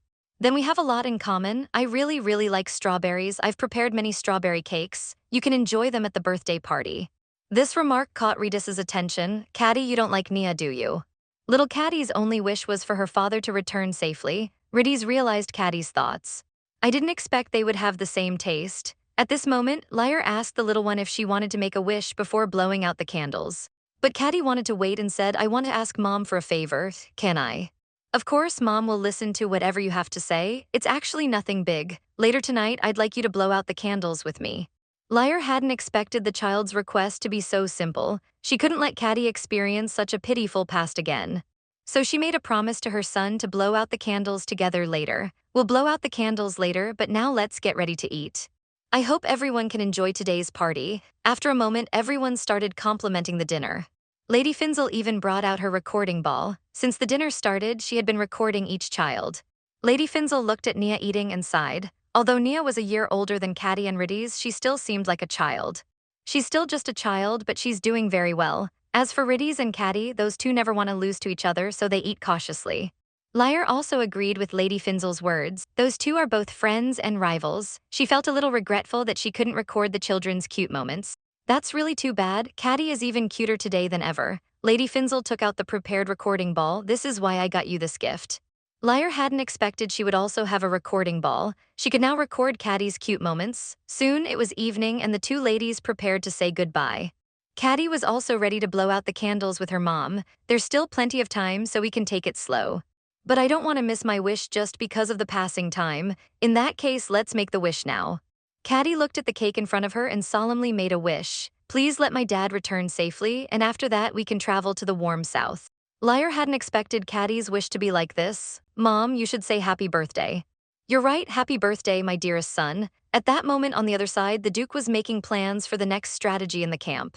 However, the enemy had not moved at all today. Does that mean someone unknown is trying to invade us? Yes, I suspect it might be a faction that has a bad relationship with you. This war was certainly instigated by them. The Duke couldn't understand why being of impure blood made one always be regarded as a traitor. The only thing his mother brought him was harm. Why does everyone want to kill him? He just wants to protect the territory and his family. The Duke suddenly realized that things could not be delayed any longer. If they attempted an invasion, they would leave no one alive. If they are willing to trade their lives for mine, then let them pay the price. Cardi is about to have a little sister. Lier has been feeling very tired lately. Even though she goes to bed early every day, her body feels strange. She suspects it's because she's been worrying too much recently. She heard that Cardi has a new tutor. Yes, the young master's previous tutor was going to the south for the winter, so a new one was found. Lier inquired about the new tutor. The maid hesitated a little. She said the tutor seemed very kind, but there was something a bit odd about her. She then reassured Lier not to worry, as all the servants at the mansion welcomed her arrival. However, the maid's words still made Lier cautious. You're the one I trust most among all the servants. I hope you won't hide anything from me. If you have any doubts, go stay by Cardi's side and keep an eye on the new tutor. So the maid took on this task. After the maid left, Lier quickly fell into a deep sleep. In her dream, she saw her mother again. Lier confessed her recent troubles to her mother. She was very worried about the Duke's safety, afraid of the price the witches might demand. She also had one wish, to have a daughter. She would love her daughter endlessly, just like her mother had loved her. To her surprise, her mother wiped away Lier's tears and said, I'll be coming to see you soon. Lier thought it was just a dream because she missed her mother so much. At this moment, the maid came in with a bowl of sour fruits she had gathered. Lier ate while asking about the tutor's situation. Maybe I was overthinking it at first. She's not like other tutors, the maid said. She treats the young master like she would treat a child of her own age. Lier didn't understand what that meant. Yes, the young master is still young, but he is the heir to the duke's family. Most tutors would be polite. Though the maid had said this, Lier still had some concerns. She decided to check it out herself. She was also curious about how Cardi looked during class and could take the opportunity to observe the tutor. As soon as class was over, Cardi came to find his mom. "Mom, extend your hand." Lier extended her hand in confusion, only to have her son put a handmade bracelet on her wrist. "Did Cardi make this? It's very beautiful. I'll wear it all the time. Thank you. When Dad comes back, I'm going to show it to him."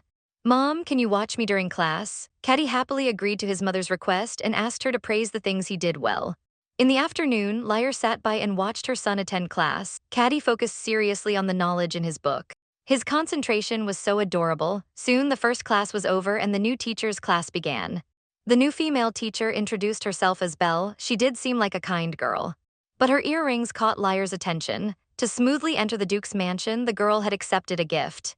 This also aroused Lier's suspicion, but looking at the girl's friendly appearance, Lier thought it was because of what the maid had said that made her feel wary. At this moment, she heard Belle excitedly say, "She's so cute today."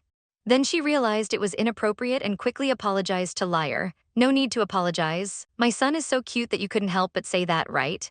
"Yes, she's both cute and talented. I hope I can continue to be her teacher even after the winter ends." Lier was very happy that someone could appreciate Cardi so much. She also noticed Belle's trembling hands, which were red. Belle explained that she had suddenly received a letter of recommendation and rushed here, not knowing how cold the winter would be here. Lier immediately instructed the maid to bring a warm coat. She thought Belle must be cold because she was wearing too little. A moment later, Belle was dressed in a thick coat, and she was very grateful for Lier's warm gesture. She then began teaching Cardi. Lier observed how close the two seemed and thought that her worries were unnecessary. When Belle went home that night, it started snowing heavily. She couldn't help but sigh. "If it weren't for the Duchess's clothes, I would have frozen stiff." As soon as she entered the door, she saw a red-haired woman. "I came by to check on you on my way home. Since I recommended you to the Duke's household, I should come to see if you're facing any inconvenience. This is probably your first time coming to this area, right?" "Yes, the Duchess is very thoughtful. She even arranged this house for me. During class today, she even came to the young master's room. She's so beautiful and thoughtful. That's why the young master looks so good. Usually children would cry and make a fuss about not wanting to study. They might even hit me if they don't like it. I was so excited when I met the young master. When he saw me, he didn't say anything but immediately wanted to start the lesson. He even said he was going to see his mother afterward, so I gave Cardi the gift I brought." In Eastern countries, you can see many such bracelets. There they give these bracelets to precious people. Upon hearing this, Cardi silently made a note of it in her heart. After class, Cardi stopped Belle, hoping the teacher would teach her how to make that bracelet. "My mom is the most precious person to me. Today I saw the Duchess wearing the young master's bracelet. I'm very grateful for the job you recommended." The red-haired woman suddenly burst into a crazed laugh. "I just remembered a very unpleasant experience. Back then, she had spoken harshly to Lier. In the end, even after apologizing, she didn't get forgiven. Now she has fallen to this point." The woman, having recovered, quickly grabbed Belle. "I'm sorry I scared you just now. Your body is shaking." Belle looked at the woman with some fear. "I was just a little cold earlier. It's hard to adapt to the cold here quickly, but you must really like those earrings, right? After all, they are the precious gift you gave me, and you told me to dress appropriately when I go to the Duke's house. But my other things aren't that precious, so thank you for giving me such a precious gift. I hope you won't be kicked out after winter ends. I have one more question for you. Do you know when the Duke who went on the expedition will be back?"